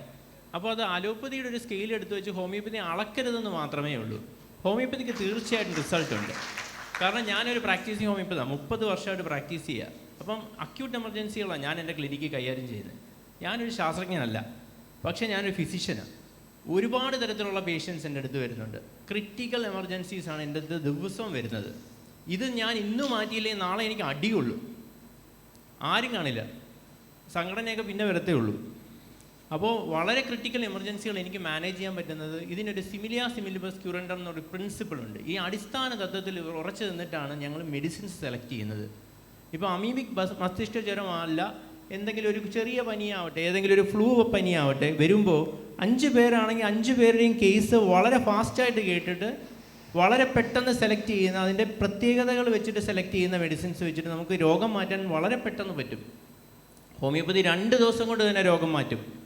ഇതിൻ്റെ ക്രിട്ടിക്കൽ മീൻസ് ഇത് വളരെ വലിയ ന്യൂമോണിയായി അല്ലെങ്കിൽ മെനിഞ്ചൈറ്റിസായി മാറി ചികിത്സിക്കുന്നതിനെ പറ്റിയാണ് ഇവിടെ ചർച്ച ചെയ്തുകൊണ്ടിരിക്കുന്നത്. ഇത് ഉണ്ടാവില്ല, ഇതിലത് എത്തില്ല. ഇപ്പോൾ തന്നെ CRP ഒക്കെ വളരെ കൂടിയ കേസ്, ESR ഒക്കെ വളരെ എക്സ്ട്രീമായിട്ട് എത്തുന്ന കേസുകൾ. ഞങ്ങളെല്ലാവരും കേസ് ബ്ലഡ് എല്ലാം റിപ്പോർട്ട് നോക്കുന്നതാണ്. ഇവിടെ ഇരിക്കുന്ന ഡോക്ടേഴ്സ് എല്ലാം ഇത് പറഞ്ഞ് ഫലിപ്പിക്കാനോ നിങ്ങളിലെത്തിക്കാനോ ഞങ്ങൾക്ക് കഴിവ് കുറവാണ്. പക്ഷേ ഞങ്ങൾ നല്ല പ്രാക്ടീഷണേഴ്സാണ്. അപ്പോൾ ഇത് ഞങ്ങൾക്ക് വളരെ എളുപ്പം പറ്റും. അതെങ്ങനെയാണെന്ന് വെച്ച് കഴിഞ്ഞാൽ ഈ കറക്റ്റായിട്ടുള്ള മെഡിസിൻസ് സെലക്ട് ചെയ്ത് കഴിഞ്ഞാൽ ഇത് ഇങ്ങനെ മാറും എന്ന് അതിശോക്തി വെച്ച് പറയുന്നതല്ല. നിങ്ങൾക്ക് തീർച്ചയായിട്ടും നിങ്ങളുടേതായ കഴിവുകൾ കാണും. ഈ ഡോക്ടേഴ്സ് ഓരോ പേഷ്യൻസിനെ എങ്ങനെയാണ് നോക്കുന്നത്, ഓരോ ഡോക്ടേഴ്സും എങ്ങനെയാണ് ഇത്രയും പേഷ്യൻസിനെ ആർജിക്കുന്നത്, അവർ പരസ്യം ചെയ്തിട്ടാണോ? ഇവരുടെ അടുത്ത് എന്താണ് ഇത്രയും പേഷ്യൻസ് ഓടി വരുന്നത്? ഇവരെന്തെങ്കിലും വിശ്വാസം വെച്ചിട്ടാണോ? കൊച്ചു കുട്ടികൾക്കൊക്കെ കഫക്കെട്ട് വന്നു കഴിഞ്ഞാൽ വിശ്വാസം കൊണ്ട് മാറാൻ പറ്റത്തില്ലല്ലോ. അപ്പോൾ ഈ ഇത്രയും അക്യൂട്ട് എമർജൻസീസ് മാനേജ് ചെയ്യാൻ നമുക്ക് പറ്റും. ഏത് അമീബിക് മസ്തിഷ്ക ജ്വരമാണെങ്കിലും അതിനൊരു അസുഖത്തിന് ഒരു ലക്ഷണങ്ങളുണ്ട്. ഈ ലക്ഷണങ്ങൾ നമുക്ക് സിമിലർ ആയിട്ടുള്ളതിൻ്റെ കറക്റ്റ് മെഡിസിൻ എടുക്കാമെങ്കിൽ എന്ത് രോഗവും നമുക്ക് മാറ്റാൻ പറ്റും. ഇപ്പോൾ രോഗലക്ഷണങ്ങളാണ് ഞങ്ങൾക്ക് വേണ്ടത്. ഇപ്പോൾ ഒരു രോഗം എങ്ങനെ പകരുന്നു എന്ന് നേരത്തെ കണ്ടുപിടിക്കാൻ പറ്റിയ ആ മോഡ് കണ്ടുപിടിക്കാൻ പറ്റിയ നമുക്ക് തടയാൻ പറ്റും ഇല്ലേ? നമ്മൾ കോവിഡിൽ കണ്ടതാണ്, ഡ്രോപ്ലെറ്റ് ഇൻഫെക്ഷനാണ്, വളരെ ഫാസ്റ്റായിട്ട് പാടുക. അപ്പം നമ്മൾ മാസ്ക് ഒക്കെ ഇട്ട് ഇത് ചെയ്തു. അലോപ്പതി എന്ന് പറയുന്ന വേറെ സിസ്റ്റമൊന്നുമല്ല, ഇത് ഞങ്ങളുടേതുമാണ്, എല്ലാവരുടേതുമാണ്. നമ്മളെല്ലാവരും നികുതി അടയ്ക്കുന്നത്. ഞങ്ങൾ എല്ലാ ഡോക്ടേഴ്സും ടെക്നീഷ്യൻസിനെ പോലെയാണ്. ഏത് ടെക്നിക്കാലിറ്റി ഉപയോഗിക്കാനുള്ള സ്വാതന്ത്ര്യം തീർച്ചയായിട്ടും ജനത്തിനുണ്ട്. ഇത് ഞാൻ നിങ്ങളോട് വീണ്ടും പറയുകയാണ്. അതുകൊണ്ട് ഹോമിയോപ്പതിയെ നിങ്ങൾക്ക് മാറ്റി നിർത്താതെ നിങ്ങൾ കഴിവതും അത് കുറച്ചും കൂടെ ഒന്ന് പ്രചരിപ്പിക്കാനായിട്ട്, അറിവിലേക്ക് എത്തിക്കാനായിട്ട് നിങ്ങൾ കൂടെ ശ്രമിക്കണം. നിങ്ങൾ തീർച്ചയായിട്ടും ഞങ്ങളുടെ കൂടെയുള്ള ആൾക്കാരാണ്. 1 മിനിറ്റിൽ ചോദ്യവും ഉത്തരവും. സമയക്കുറവാണ്. 1-2 പേർ കൂടി ഒരു അവസരം തരാം. ഇവിടെ പറയുന്നത് കേട്ട് ഈ വളരെ കുറച്ച് ആളുകൾ മാത്രമേ ഹോമിയോപ്പതി ചികിത്സ സ്വീകരിക്കുന്നുള്ളത്. ഇത് നോക്കുക, കേരളത്തിൽ 24.39% പേഷ്യൻ്റ് ഹോമിയോപ്പതി ഉപയോഗിക്കുന്നുണ്ട്. ഇത് എൻ്റെ റിപ്പോർട്ടല്ല, ചാറ്റ് പി ടിയിൽ നിങ്ങൾ പറഞ്ഞ ആ ചാറ്റ് പി ടിയിൽ പോയി നോക്കുക. ആ ചാറ്റ് പി ടിയിലെ റിപ്പോർട്ട് ഞാൻ നിങ്ങൾക്ക് തരാം, നോക്കണം പോയിട്ട്. പക്ഷെ നിങ്ങൾ പറയണത് എന്താണ്? ഹോമിയോപ്പതിക്കാർ കുറച്ച് ആളുകളെ ഉപയോഗിക്കുന്നുള്ളൂ, അത് പുറകോട്ട് പോകുന്നതാണ്. ഇത് സത്യമല്ല. വേറൊരു കാര്യം കൂടി ഞാൻ പറയാം. ഇവിടെ റിസർച്ചിന് വേണ്ടി നമ്മുടെ കേരള സർക്കാർ എത്ര രൂപ കൊടുക്കുന്നുണ്ട്? ഇന്ത്യ ഗവൺമെൻറ് എത്ര രൂപ കൊടുക്കുന്നുണ്ട്? അലോപ്പതിയെ അപേക്ഷിച്ചിട്ട് വളരെ വളരെ കുറച്ച് പൈസ മാത്രമാണ് കൊടുക്കുന്നത്. കൊടുക്കുന്ന പൈസ തന്നെ ഗ്രാൻഡ് ചെയ്യുന്നില്ല എന്നുള്ളൊരു സംവിധാനം തന്നെ ഉണ്ടായത്. കേരള ഇതിൽ ആയുഷിൽ ഹോമിയോപ്പതി ഡിപ്പാർട്ട്മെൻറ്റിന് വേണ്ടി കോടിക്കണക്കിന് രൂപ അനുവദിച്ചു. പക്ഷേ ആ പൈസ ഒന്നും ഡിപ്പാർട്ട്മെൻറ്റിന് കൊടുത്തില്ല സെക്രട്ടറിമാർ. അങ്ങനത്തെ അവസ്ഥയുണ്ട്. ഹോമിയോപ്പതിയെ താഴത്തേക്ക് കൊണ്ടുവരാൻ വേണ്ടിയിട്ടുള്ള ഒരു ശ്രമം അവിടെ നടക്കുന്നുണ്ട്. എന്തുകൊണ്ടാണ് റിപ്പോർട്ട് ഇത് ഗവേഷണങ്ങൾ നടക്കുന്നില്ല എന്നുള്ള ഒരു ചോദ്യത്തിന് തീർച്ചയായിട്ടും അവിടെ ഫണ്ടിങ് കിട്ടുന്നില്ല. കിട്ടുന്ന ഫണ്ട് തന്നെ ഡിപ്പാർട്ട്മെൻറ്റിന് കൊടുക്കുന്നില്ല. അതൊക്കെ ഉണ്ട്. അതേപോലെ തന്നെ അലോപ്പതിയിൽ ഇത് ഗവേഷണം നടക്കുന്നുണ്ടെങ്കിൽ അതിൻ്റെ കാരണം കോടിക്കണക്കിന് രൂപ അവർക്ക് വൻ ഫാർമസികൾ സപ്പോർട്ട് ചെയ്ത് കൊടുക്കുന്നുണ്ട്. അവരുണ്ടാക്കുന്ന റിപ്പോർട്ടുകൾ അവർക്കനുസരിച്ച് കൊടുക്കാൻ പറ്റിയ ശാസ്ത്രജ്ഞന്മാരുണ്ട്. നിരവധി ലേഖനങ്ങൾ, പഠനങ്ങൾ അതിനെക്കുറിച്ച് നടന്നിട്ടുണ്ട്. ആ രംഗം അങ്ങനെ പരിഹരിക്കേണ്ടതുണ്ട്. ഓക്കെ നെക്സ്റ്റ് ഒരാൾ സലിമോ. എൻ്റെ പേര് എടുത്ത് പറഞ്ഞ അരുണിന് നന്ദി. അരുൺ പ്ലീസ്, എൻ്റെ പേര് ഉച്ചരിച്ചതിന് നന്ദി. എങ്കിലും പറയുക ചില കാര്യങ്ങൾ ഞാൻ ആരെയും കുറ്റപ്പെടുത്തുകയില്ല. ഞാൻ ഈ പറഞ്ഞ പോലെ ഞാനൊരു പോളി ക്ലിനിക്കിലിരിക്കുകയും അലോപ്പതി ഡോക്ടർമാരും ഒക്കെ ആയിട്ട് ഇടപഴകിയിരിക്കുന്ന, അലോപ്പതി പ്രത്യേകിച്ച് എതിരുള്ള ആളല്ല. എങ്കിലും ചില കാര്യങ്ങൾ നിങ്ങൾ പത്രക്കാരൻ അറിഞ്ഞിരിക്കേണ്ടതുണ്ട്. അതായത് പത്രങ്ങൾക്ക് ചില താല്പര്യങ്ങളുണ്ട്. അത് ബിസിനസ് കൂടുതലുള്ള പത്രങ്ങൾക്ക് ബിസിനസ് താല്പര്യം കൂടുതലാണ്. അതുകൊണ്ടായിരിക്കാം ഞാൻ എന്ത് വിഷയം വരുമ്പോഴും അതിൽ പ്രതികരിച്ച് പത്രങ്ങൾക്ക് എഴുതിവിടുന്ന ആളാണ്. അതിലൊരു 30% ഇടുന്ന പത്രം കേരളോപതി മാത്രമാണ്. മനോരമയോ മാതൃഭൂമിയോ തിരിഞ്ഞു നോക്കില്ല, ഒരൊറ്റ പത്രം തിരിഞ്ഞു നോക്കില്ല. ഏറ്റവും ലാസ്റ്റ് ഈ ഇതില്ലേ നമ്മുടെ സങ്കര വിദ്യാഭ്യാസം വേണമെന്ന് പറഞ്ഞപ്പോൾ IMA പ്രശ്നം ഉണ്ടാക്കി. അതിലെന്ത് സങ്കര വിദ്യാഭ്യാസം വന്ന് ആകാശം ഇടിഞ്ഞു പോകണം. ഞാനൊരു ഇട്ട് ഒരൊറ്റ പത്രം ഇട്ടില്ല. ഈ കോവിഡ് കാലത്ത് ഹോമിയോപ്പതിക്ക് ഒരു ചാൻസ് തരുമെന്ന് പറഞ്ഞ് എല്ലാ പത്രത്തിലും ഇട്ട് കേരളാവധി മാത്രമാണ് പ്രസിദ്ധീകരിച്ചത്. അപ്പം നിങ്ങളറിയാത്ത ചില കാര്യങ്ങളുണ്ട്. നിങ്ങളെ മുതലാളിമാർക്ക് ചില താല്പര്യങ്ങളുണ്ട്. അവരുടെ ആശുപത്രികൾ പൂട്ടിപ്പോരുന്നു, അവർ നടത്തുന്ന സ്ഥാപനങ്ങൾക്ക് തീരുത്. അവരെ സപ്പോർട്ട് ചെയ്യുന്ന അലോപ്പതി മരുന്ന് കമ്പനികളുടെ സപ്പോർട്ട് അവർക്ക് വേണം. നാളെ ചിലപ്പോൾ അവർക്ക് പരസ്യം കിട്ടാതെ വരും. ഇതൊക്കെ ഇട്ട് കഴിഞ്ഞാൽ അങ്ങനെ രഹസ്യങ്ങളുണ്ടെന്ന് നിങ്ങൾ അറിഞ്ഞിരിക്കണം. ഞാൻ ആരെയും പരിഹസിക്കല്ല കേട്ടോ. ഇനി വേറെ ചില കാര്യം, പിന്നെ ശാസ്ത്രീയം എന്ന് നിങ്ങൾ പറയുന്നു. ശാസ്ത്രീയം എന്ന് പറയുമ്പോൾ ഒരു പ്രശ്നം എന്ന് അറിയാമോ? നമുക്ക് ദൂരം അളക്കണമെങ്കിൽ മീറ്റർ, വെള്ളം അളക്കണമെങ്കിൽ ലിറ്ററാണ്. ഈ മീറ്റർ കൊണ്ട് തന്നെ വെള്ളം അളക്കണമെന്ന് പറഞ്ഞാൽ എങ്ങനെ ഇരിക്കും? അത് അലോപ്പതിക്കാർ പറയുന്നത് അവരുടെ അളവ് വെച്ചിട്ട് ഹോമിയോപ്പതി അളക്കണം. ചില മണ്ടത്തരങ്ങൾ നിങ്ങൾ അറിഞ്ഞില്ല. നിങ്ങളൊക്കെ ഒരു മണ്ടന്മാരൊക്കെ, നിങ്ങളത് അതിൻ്റെ പുറകെ പോരുന്നു. ഇനി അടുത്ത വേറെ കാര്യം, മാഡം പറഞ്ഞ ആയുസിൻ്റെ കാര്യം ഞാൻ ചോദിക്കട്ടെ മാഡം, ആമക്ക് എത്ര ആയുസ്? 250 കൊല്ലം എന്നല്ലേ പറയണത്? തവളക്ക് 8-10 വർഷം വരെ ഉണ്ടെന്ന് പറയണത്. ആക്ച്വലി അത് ശരിയാണോ? അതായത് തവളയുടെ കുഞ്ഞുങ്ങൾ, ആമയുടെ കുഞ്ഞുങ്ങളൊക്കെ ചത്തുപോണെന്ന് വെച്ചിട്ട് ആമയുടെ ആയുസിനെ ഹരിക്കുകയാണെങ്കിൽ ഒരു തവള നിങ്ങൾ പറയും 1 ദിവസം കുളി ജീവിക്കണം എന്ന് പറയും, ആമ 2 ദിവസം കുളി ജീവിക്കണം എന്ന് പറയും. ആ കണക്കല്ല ഇവിടെ ഇടുന്നത്. അതായത് ഞാൻ പറഞ്ഞുതരാം ഇൻഫൻറ്റ് മോർട്ടാലിറ്റി റേറ്റ് വെച്ചിട്ട്, അതായത് ഞാൻ പറഞ്ഞുതരാം ഇവിടുത്തെ കണക്ക് എങ്ങനെയാണ്. ശരാശരി ആയുസ് കേരളത്തിൽ കൂടി എന്ന് പറയുന്നത് എന്തുകൊണ്ടാണ്? കൊച്ചുകുട്ടികളുടെ മരണം കുറഞ്ഞു, എന്നിട്ട് ജീവിച്ചിങ്ങനെ എണ്ണം കൂട്ടിയപ്പോൾ ഹരിച്ചപ്പോഴത്തേക്കും 70ആയി. അങ്ങനെയാണെങ്കിൽ ഇവിടെ നേരത്തെ പോലെ നൂറുകണക്കിന് എത്ര ആൾക്കാർ ഇപ്പോഴുണ്ട്? അല്ല അല്ല ചില തെറ്റിദ്ധാരണകൾ ഞാൻ പറയുകയാണ്. ആവറേജ് ആയുസ് കണക്കാക്കുന്നത് അങ്ങനെയാണെങ്കിൽ നമ്മൾ ആമയുടെ ആയുസ് 2 ദിവസമുള്ളതേ. ആമയുടെ കുഞ്ഞുങ്ങൾ മുട്ടയൊക്കെ പൊട്ടിക്കോളും. അപ്പം അത് വെച്ചല്ലേ കണക്കാക്കേണ്ടത്? അടുത്ത് 2 കാര്യം കൂടി പറഞ്ഞു കൊടുത്തേക്കണേ. പിന്നെ ഹോമിയോപ്പതിക്ക് നിങ്ങൾ ഉദ്ദേശിക്കുന്ന പോലെ ഒരു റിസർച്ച് ആവശ്യമില്ല. കാരണം എന്ന് വെച്ചാൽ നിങ്ങൾ ചോദിക്കുന്ന, അല്ല ഞാൻ കുറ്റപ്പെടുത്തില്ല, റിസർച്ച് ആവശ്യമില്ലെന്ന് പറയല്ല. അല്ല ഞാൻ പറഞ്ഞോട്ടെ, ഒറ്റ വാക്കുകൂടി ഉള്ളൂ. അതായത് അതല്ല, ഞാൻ റിസർച്ച് ആവശ്യമില്ല അങ്ങനെ പറയല്ല. അല്ലല്ല ഞാൻ പറഞ്ഞോട്ടെ അല്ല ഞാൻ പറഞ്ഞ മുഴുവനാക്കാൻ ഞാൻ പറഞ്ഞ മുഴുവനാക്കൂട്ടെ പ്ലീസ്. റിസർച്ച് ആവശ്യമെന്ന് പറയാൻ കാര്യം തരാമോ? നിങ്ങളൊക്കെ ധരിക്കുന്നത് ഈ 250 കൊല്ലം മുമ്പ് പഴക്കമുള്ള ശാസ്ത്രത്തിൽ ഈ കഴിഞ്ഞ ആഴ്ച കണ്ടുപിടിച്ച രോഗത്തിന് മരുന്നുണ്ടെന്ന് പറയുന്നത് തട്ടിപ്പല്ലേ നിങ്ങൾ സ്വാഭാവികം ധരിക്കുന്ന കാര്യമോ? അല്ല കാരണം തരാമോ? ഹോമിയോപ്പതിക്ക് സിംറ്റംസ് വെച്ചാൽ ട്രീറ്റ് ചെയ്യുന്നത്. ഇനി 1000 കൊല്ലം കഴിഞ്ഞിട്ട് വരുന്ന ഒരു വൈറസ് ഡിസീസിനും ഹോമിയോപ്പതിന് മരുന്നുണ്ടാവും. അപ്പോൾ നിങ്ങൾ വിചാരിക്കുന്ന പോലെ റിസർച്ച് അവിടെ ആവശ്യമില്ല, അവർക്ക് ആവശ്യമുണ്ട്. അപ്പോൾ അതിനെ ഒരേ ഇതിൽ വെച്ച് അളക്കരുത്. ഓക്കെ അടുത്തത് ഞാൻ ഡോക്ടർ ശൈല. എനിക്ക് ബഹുമാന്യരായ മാധ്യമപ്രവർത്തകരോട് ഒറ്റ കാര്യമേ പറയാനുള്ളൂ.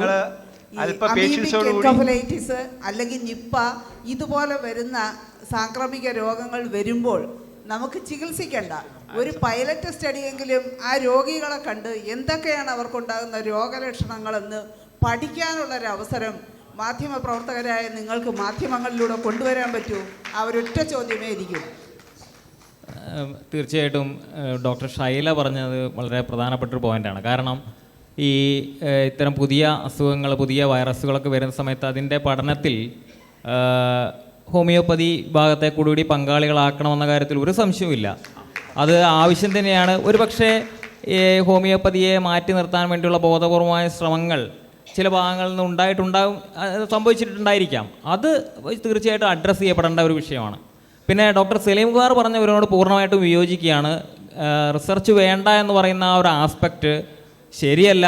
കാരണം ഇവിടെ നമ്മളിപ്പോൾ പഴയ ഡൈലൂഷൻ തിയറിയോ വാട്ടർ മെമ്മറിയോ ഒക്കെ വെച്ച് നമുക്ക് എത്ര കാലം നമുക്ക് മുന്നോട്ട് പോകാൻ പറ്റുമെന്ന്, ഇത് ജസ്റ്റ് നമ്മളൊരു കോൺഫ്ലിക്റ്റ് ഓഫ് ഇൻട്രസ്റ്റിൻ്റെ പേരിൽ പറയുകയല്ല. നിങ്ങൾ ചിന്തിക്കുക, ഇത് ഇനിയും പോകുമ്പോൾ നമുക്ക് എത്രത്തോളം ഇത് പറഞ്ഞ് ഫലിപ്പിക്കാൻ പറ്റുമെന്നുള്ളത് സംശയം ഉള്ളതുകൊണ്ട് കൂടിയാണെന്ന് പറയുന്നത്. നിങ്ങളതിൽ കൂടുതൽ റിസർച്ച് നടത്തണം ആവർത്തിക്കുന്നത് അതുകൊണ്ടാണ്. ഞാൻ ഒന്ന് സൂചിപ്പിച്ചോട്ടെ, ഈ ആഴ്സനിക് ആൽബ 30 സെൻട്രൽ കൗൺസിലിൻ്റെ റിസർച്ച് വെച്ചിട്ട് 97.3% ഇഫക്റ്റീവാണ്. ഇപ്പോഴും ഇത് എയറിൽ നിൽക്കുക. നിങ്ങളുടെ ശ്രദ്ധയിലേക്ക് പെടുത്തുകയാണ്, 97% ആഴ്സനിക് ആൽബ 30 ഇഫക്റ്റീവാണ്. ഇപ്പോഴും എത്ര പേർക്ക് അറിയാം? ഇപ്പോഴും ആഴ്സനിക് ആൽബ വരുമ്പോൾ ഇത് കൊടുക്കാൻ ഏതെങ്കിലും സംസ്ഥാനങ്ങളിൽ ഏതെങ്കിലും ഗവൺമെൻറ് അതിന് വേണ്ടി തുനിയുന്നുണ്ടോ? ഇത് റിസർച്ച് റിപ്പോർട്ടായിട്ട് പുറത്ത് വന്നിട്ടുള്ളതാണ്. Okay, Ansar doctor please. ഞാൻ ഡോക്ടർ മുഹമ്മദ് അൻസാർ. ഞാൻ ചോദിക്കുന്ന ഒരു കാര്യം, ഇപ്പോൾ നമ്മുടെ കേരളത്തിന് വേണ്ടിയിട്ട് ഒരു പൊതുജനാരോഗ്യ നിയമം ഇവിടെ പാസ്സാക്കിയിട്ടുണ്ട്. അതിൻ്റെ ആ നിയമത്തിൻ്റെ റൂൾസ് ആൻഡ് റെഗുലേഷൻസ് ഫർണിഷ് ചെയ്തുകൊണ്ടിരിക്കുകയാണ്. ഈ നിയമത്തെക്കുറിച്ച് നിങ്ങൾ എപ്പോഴെങ്കിലും ഒന്ന് ഡീപ്പായിട്ട് അതിനെ പഠിച്ചിട്ടുണ്ടോ? അത് ഹോമിയോ ഡോക്ടർമാർക്ക് മാത്രമല്ല, ഇവിടുത്തെ പൊതുജനങ്ങൾക്ക് മുഴുവൻ ബുദ്ധിമുട്ടുണ്ടാക്കുന്ന ഒരു നിയമമാണ്. അതിൽ ആയുഷ് ഡിപ്പാർട്ട്മെൻറ്റിനെ മൊത്തത്തിൽ കമ്മ്യൂണിക്കബിൾ ഡിസീസിൽ നിന്നും ലൈഫ് സ്റ്റൈൽ ഡിസീസിൽ നിന്നും മൊത്തമായി ഒഴിവാക്കാൻ വേണ്ടി ഫർണിഷ് ചെയ്തിട്ടുള്ള ഒരു നിയമമാണ് അത് എന്നാണ് ഞങ്ങളത് വളരെ ഡീപ്പായിട്ട് പഠിച്ചപ്പോൾ മനസ്സിലായി. അപ്പോൾ ഇക്കാര്യങ്ങളെ ഞാൻ ഒരു പത്രത്തിൽ മാത്രമാണ്, ആ പത്രക്കാരൊന്നും ഇവിടെ ഇല്ല, അതിൽ മാത്രമാണ് ഒരു ചെറിയ ന്യൂസെങ്കിലും വരുത്താൻ സാധിച്ചുള്ളൂ. മറ്റ് പത്രങ്ങളൊന്നും ഈ നിയമം പഠിക്കുകയോ അത് പൊതുജനങ്ങൾക്കുണ്ടാക്കുന്ന ബുദ്ധിമുട്ടും മറ്റ് വൈദ്യശാസ്ത്രങ്ങൾക്കുണ്ടാക്കുന്ന ബുദ്ധിമുട്ടും എന്താണെന്ന് ഇതുവരെ പറഞ്ഞിട്ടില്ല. അതുപോലെ തന്നെ മറ്റൊരു കാര്യം, നിങ്ങളിവിടെ ഞാൻ ഒരു ആർഗ്യുമെൻറ്റിന് പറയല്ല, ഇവിടെ മുന്നത്തെ ആരോഗ്യമന്ത്രി ഷൈലജ് ടീച്ചർ ഒരു പത്രസമ്മേളനം നടത്തി പറഞ്ഞു, ഹോമിയോപ്പതി വളരെ എഫക്റ്റീവാണ്, പ്രിവെൻഷൻ ഓഫ് കോവിഡ് വളരെ നല്ല രീതിയിൽ നടന്നിട്ടുണ്ട്, ചികിത്സയ്ക്കും വളരെ ഉപകാരപ്രദമാണ് എന്ന് പറഞ്ഞു. അത് പറഞ്ഞ അവസരത്തിൽ തന്നെ അവരെ അറ്റാക്ക് ചെയ്തുകൊണ്ട് അവരെ കൊണ്ട് തിരുത്തി പറയിച്ചു. ഇത് ഹോമിയോപ്പതിയെ അന്നേരം ഏതെങ്കിലും ഒരു പത്രം ആയുഷിന് വേണ്ടിയോ അല്ലെങ്കിൽ ഹോമിയോപ്പതിക്കാർക്ക് വേണ്ടിയോ എന്തെങ്കിലും സംസാരിച്ചു? ഇതുപോലെ ഒരുപാട് കാര്യങ്ങളുണ്ട്. പിന്നെ നിങ്ങൾ പറയുന്ന ചികിത്സാ ഇതുകൾ, lifestyle disease, heart disease ചികിത്സിക്കുന്ന ഒരു ഡോക്ടറാണ് ഞാൻ. എൻ്റെ അടുത്ത് വരുന്ന രോഗികൾ 10-15 കൊല്ലമായിട്ട് ഹോമിയോപ്പതി മരുന്ന് മാത്രം കഴിച്ചിട്ട് ഹാർട്ട് അറ്റാക്ക് വന്ന രോഗികൾ സർവൈവ് ചെയ്തുകൊണ്ടിരിക്കുന്നു. അപ്പം ഇതൊക്കെ എങ്ങനെ, അതായത് ഇതെല്ലാം ശാസ്ത്രീയമായി തെളിയിക്കുക എന്നുള്ളത് ശാസ്ത്രജ്ഞന്മാരുടെ ജോലിയാണ്, അല്ലാണ്ട് ഒരു പ്രാക്ടീഷണർക്ക് പറ്റില്ല. അല്ല ഇവിടെ ഇതൊരു പ്രാക്ടീഷണർക്ക് ഇവർ പറയുന്ന മാനദണ്ഡങ്ങൾ വെച്ചുകൊണ്ട് അതിനെ നമുക്ക് ഇത് ചെയ്യാൻ പറ്റില്ല. അതാണ്. ഓക്കെ. നമ്മുടെ ഇടയിൽ ഒരു ഗൈനക്കോളജിസ്റ്റ് ഉണ്ട്, അത് doctor Roy. Doctor Roy, please. Good afternoon. ഞാൻ സർക്കാർ സർവീസിൽ ഗൈനക്കോളജിസ്റ്റായി കോട്ടത്തറ ആശുപത്രിയിൽ അട്ടപ്പാടിയിൽ ജോലി നോക്കുകയായിരുന്നു. അവിടുന്ന് ലോങ് ലീവ് എടുത്തിട്ട് ഇപ്പം 2ാം വർഷ BHMS വിദ്യാർത്ഥിയാണ്. അപ്പോൾ 2 കാര്യങ്ങളെ പറയാനുള്ളൂ. നേരത്തെ പറഞ്ഞില്ലായിരുന്നു, നമ്മുടെ പനി വരുമ്പോൾ അലോപ്പതി പറയുന്നുണ്ട് ഇത് ബ്രെയിനിൽ പോയി ആക്ട് ചെയ്യുന്നു, അതിൻ്റെ ഇഫക്റ്റീവ്നെസ് അങ്ങനെയാണ് അത് ആക്ട് ചെയ്യുന്നത്. ബ്രെയിനിൽ പോയി ആക്ട് ചെയ്ത് ടെമ്പറേച്ചർ കുറയ്ക്കുന്നു. അപ്പം ഹ്യൂമൻ ബോഡി, മനുഷ്യ ശരീരം എന്ന് പറയുന്നത് നമുക്ക് പ്രപഞ്ചത്തെക്കുറിച്ച് എത്രമാത്രം അറിയുമോ അത്രമാത്രം പോലും ഇത് ഹ്യൂമൻ ബോഡിയെക്കുറിച്ച് അറിയുമോ എന്ന കാര്യത്തിൽ എനിക്ക് ഇപ്പോഴും സംശയമാണ്. കാരണം അലോപ്പതി വൈദ്യശാസ്ത്രം പ്രകാരം, മോഡേൺ മെഡിസിൻ പ്രകാരം ഒരൊറ്റ അസുഖം പോലും പൂർണ്ണമായി വ്യാഖ്യാനിക്കാൻ അവർക്ക് ഇന്നേ വരെ സാധിച്ചിട്ടില്ല. അപ്പോൾ നമ്മളെപ്പോഴും ഇപ്പോഴും പെത്തോളജി ടെക്സ്റ്റിൽ എത്ര വലിയ ടെക്സ്റ്റ് എടുത്തിട്ടുണ്ടെങ്കിലും ഒരൊറ്റ അസുഖത്തിനെക്കുറിച്ച് നമ്മൾ പഠിച്ചു തുടങ്ങിയിട്ടുണ്ടെങ്കിൽ കുറേ അധികം മിസ്സിങ് ലിങ്ക്സ് ഉണ്ട്. അവർ പറയും ഇപ്പോൾ ഇന്ന റിസപ്റ്റർ പോയി ഇന്ന സ്ഥലത്ത് ആക്ട് ചെയ്തു, അങ്ങനെയാണ് അസുഖം വന്നത്, അങ്ങനെയാണത് മാറിയതെന്നൊക്കെ. പക്ഷേ ഇതിൻ്റെ ഇടയ്ക്ക് നടക്കുന്ന കുറേ സംഗതികൾ, ഒരുപാട് സ്റ്റെപ്സ് മിസ്സിങ് ആണ്. അപ്പോൾ അത് എത്രത്തോളം മിസ്സിങ് ആണെന്ന് പോലും നമുക്ക് ഇന്നിപ്പോഴും അറിയത്തില്ല. അതാണ് അതിൻ്റെ വസ്തുത. അപ്പോൾ അത് വളരെ എളുപ്പത്തിൽ മനസ്സിലാക്കണമെങ്കിൽ നമ്മുടെ ഭൂമിയിൽ നോക്കുകയാണെങ്കിൽ സൗദിയിലൊരു വൈദ് അൽ ജിൻ എന്ന് പറയുന്ന, അതായത് ജിന്നിൻ്റെ താഴ്വര എന്നറിയപ്പെടുന്ന ഒരു റോഡുണ്ട്. അവിടെ ഇറക്കത്തിലോട്ട് വണ്ടി പാർക്ക് ചെയ്താൽ ആ വണ്ടി കയറ്റം കയറിപ്പോവും. അപ്പം അത് നിലവിലെ സയൻറ്റിഫിക് നോളജിനെതിരാണ്. അതുപോലെ തന്നെ ബർമുഡ ട്രയാങ്കിൾ, അവിടെ എന്ത് സംഭവിക്കുന്നു എന്ന് അറിഞ്ഞുകൂടാ. ഒരു വലിയ വിമാനമോ ഒരു കപ്പലോ അവിടെ പോയാൽ അത് അപ്രത്യക്ഷമാവും. അവിടെ എന്ത് സംഭവിക്കുന്നു ഇപ്പോഴും ശാസ്ത്രത്തിന് അറിഞ്ഞുകൂടാ. ഇത്രയേറെ നമ്മൾ മുന്നേറി, നമ്മുടെ ഭൂമിയിലുള്ള ഇത്രയും വലിയ പ്രതിഭാസങ്ങൾക്ക് ഇപ്പോഴും ഉത്തരമില്ല. അതുപോലെ തന്നെയാണ് ഹ്യൂമൻ ബോഡിയും. അപ്പോൾ നമ്മൾ ഇതിനെ നോക്കി കാണേണ്ടത് ശരിക്കും പറഞ്ഞാൽ 2 ശാസ്ത്രത്തിനും, ഇപ്പം മോഡേൺ മെഡിസിനും ഹോമിയോപ്പതിയും അപ്രോച്ച് ചെയ്യുന്ന ഹ്യൂമൻ ബോഡിയാണ്. ബട്ട് അത് അപ്രോച്ച് ചെയ്യുന്ന രീതി വളരെ വ്യത്യസ്തമാണ്.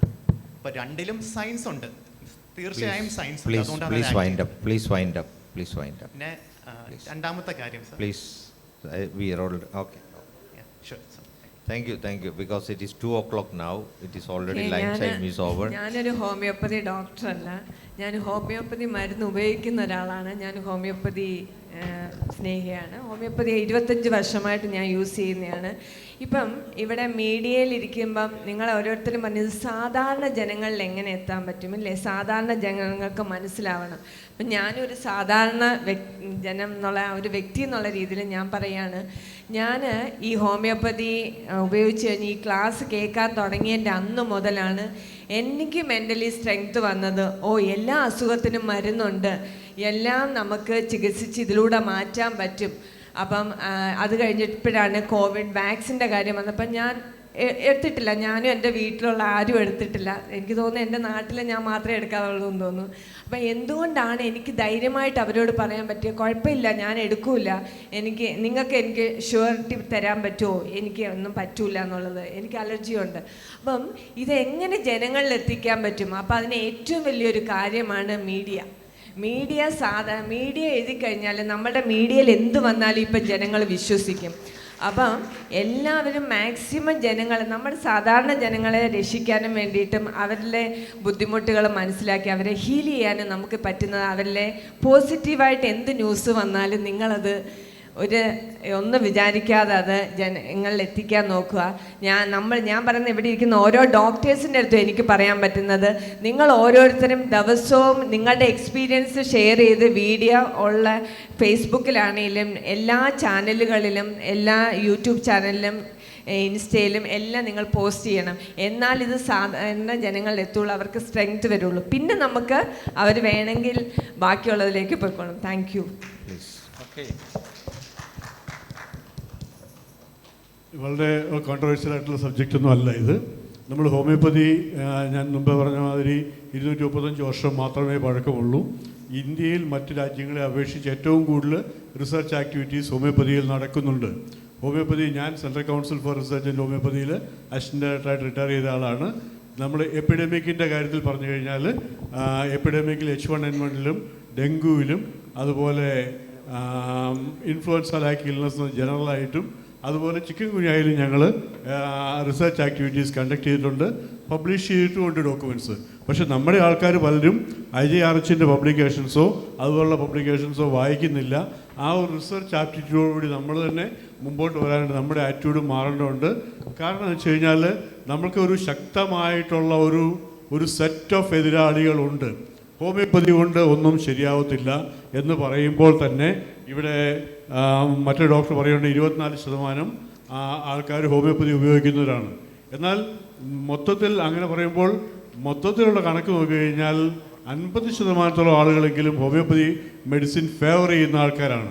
എമർജൻസി മെഡിസിൻസിലോ അല്ലെങ്കിൽ ഗൈനക് കണ്ടീഷൻസിലോ സർജിക്കൽ കണ്ടീഷൻസിലോ അലോപ്പതി ഹോസ്പിറ്റലിലേക്ക് പോകുന്നുണ്ടെങ്കിൽ ലൈഫ് സ്റ്റൈൽ ഡിസീസിലും ക്രോണിക് ഡിസീസിലും എല്ലാം ആൾക്കാർ ഹോമിയോപ്പതിയെ ആശ്രയിക്കുന്ന ഒരു കാലം വന്നുകൊണ്ടിരിക്കുകയാണ്.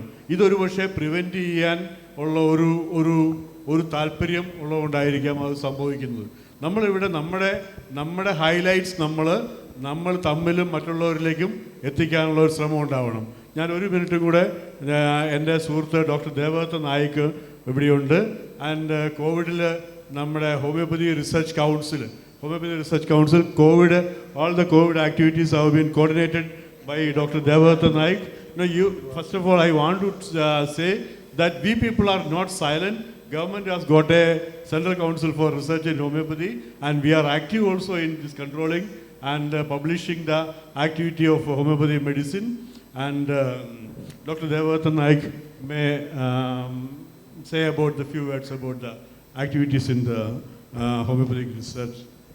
Sir, just limit it within 1 minute, sir, please. Good afternoon, everybody. I could not understand, but I could understand there is an argument that we are effective, homeopathy is effective, and homeopathy has been used. But I want to bring you to your record that this IJRH is not only publication, because we are not searching into the PubMed. You just search COVID-19 and homeopathy in PubMed. PubMed it is indexing of all the journals, matlab leading journals, those who are having a quality control. You will find at least 10 to 15 publications on COVID and homeopathy. And these are published in international journals. IJRH is our in-house journal. Sometimes it will question that homeopathy, CCRH is publishing one journal, so obviously we will publish everything in that. But there is a bias may be there. But you go to other journals, you find PubMed Index journal, they have a good impact factor, and we published everything. It's clinical studies, preclinical studies, safety, efficacy, also animal-based studies for arsenic. At least we have conducted around 28 studies. We published so far around 17 papers all over different journals over you will find. And if you come to dengue, just 1 minute I will inform them. You will not find any advisory in ICU system except homeopathy. Why? Because we have research publications. Recently you will find in this year one publication, last year, previous year one publication. So obviously it is not that we don't have publication. We have enough publication to say. And we face questions from the parliamentarians also. We give reply to them also. That's why we are able to publish this advisory in the public media. Because it is not too easy to publish and then you will not face a question. We face questions, we give reply to them. But it is government, because government process, it takes some time. But CCRH has taken up many things. You will find it is coming up. We have new drugs also. Now we are trying to take up some studies of your amoeba, brain-eating amoeba here from Kerala. We have taken for malaria, dengue, chikungunya, HIV. We have developed lab for also. We have specialized labs for dengue, chikungunya as a BSL-2 facility. And we have the immunology lab at JSPS, exclusively dedicated for HIV.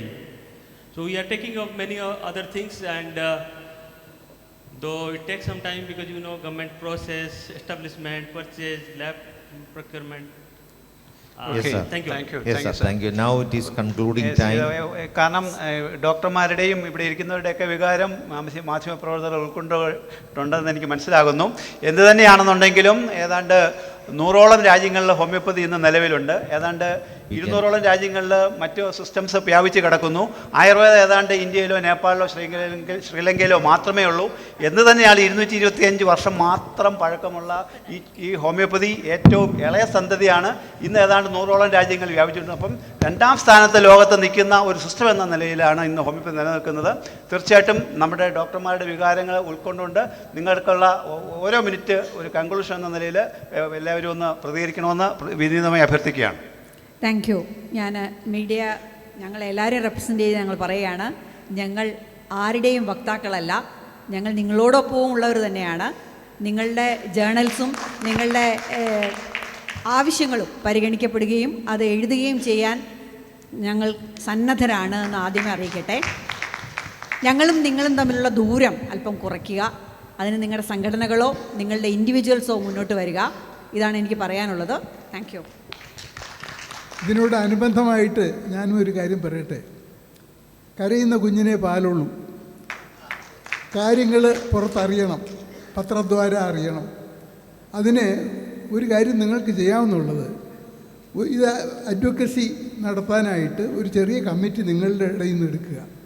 അതിൽ ഈ പത്രമാധ്യമങ്ങളുമായിട്ട് interact ചെയ്യാനും, ഇദ്ദേഹം പറഞ്ഞ 10-25 publication ഉണ്ട് എന്ന് പറയുന്നതിൻ്റെ ചുരുക്കം അവരെ ഒരു രേഖാമൂലം അവരെ അറിയിക്കുകയും അവർക്കതിനെപ്പറ്റി കൂടുതൽ ചോദ്യം ചോദിക്കാനും സന്ദർഭം കൊടുക്കുകയൊക്കെ ചെയ്താൽ പത്രങ്ങളിൽ എഴുതി വരും.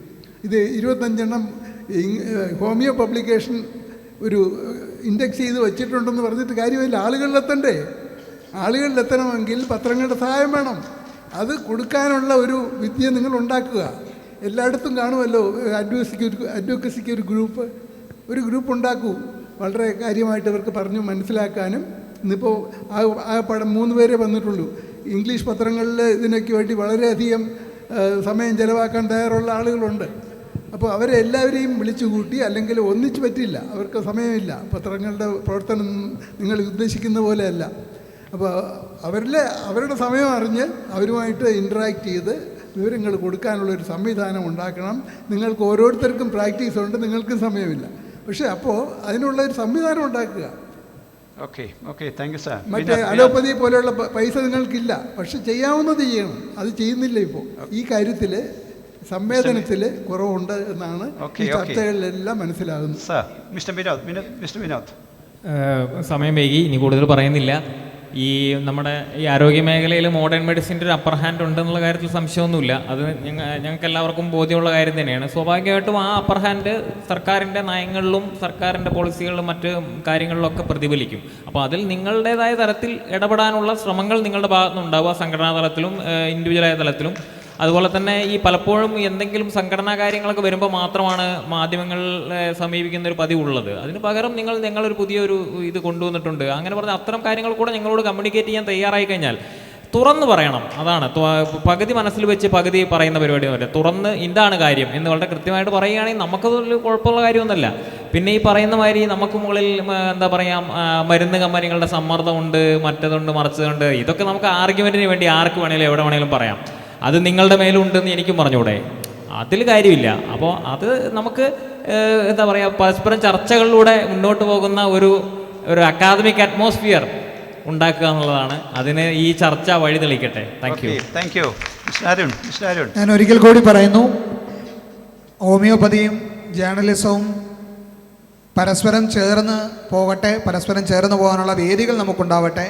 ഇവിടെ പറഞ്ഞതുപോലെ തുറന്ന് സംവേദിക്കാൻ, ഇതിങ്ങനെ ഒരു സംഭവമുണ്ട്, ഇങ്ങനെ ഒരു കാര്യമുണ്ട്, അത് കൊടുക്കാനുള്ള സാധ്യത എന്താണ്, അത് പബ്ലിഷ് ചെയ്യാനുള്ള സാധ്യത എന്താണ് എന്ന് നിങ്ങൾ തേടുമ്പോഴേ ഞങ്ങളിലേക്ക് അത് എത്തൂ എന്നുള്ളതാണ്. തുറന്ന് കാര്യങ്ങൾ അങ്ങോട്ടും ഇങ്ങോട്ടും ചർച്ച ചെയ്യാൻ പറ്റട്ടെ, ഞങ്ങൾക്കത് എഴുതാൻ പറ്റട്ടെ, ഞങ്ങൾക്ക് നിങ്ങളെ സപ്പോർട്ട് ചെയ്യാൻ പറ്റട്ടെ, നിങ്ങൾക്ക് തിരിച്ച് മീഡിയക്കൊപ്പം നടന്നു നീങ്ങാൻ പറ്റട്ടെ. ഹോമിയോപ്പതിയെ കൂടുതൽ കൂടുതൽ കൂടുതൽ ജനങ്ങൾ നെഞ്ചേറ്റട്ടെ. ഹോമിയോപ്പതി മേഖലയ്ക്ക് എല്ലാവിധ ആശംസകളും. ഞങ്ങളുടെ പത്രമാധ്യമങ്ങളുടെ തുറന്ന പിന്തുണയും എഴുതാനുള്ള എല്ലാ സാധ്യതകളും നിങ്ങൾക്ക് മുന്നിൽ തുറന്നു കിടക്കുന്നു എന്ന് അറിയിച്ചുകൊണ്ട് നിർത്തുന്നു. Thank you so much.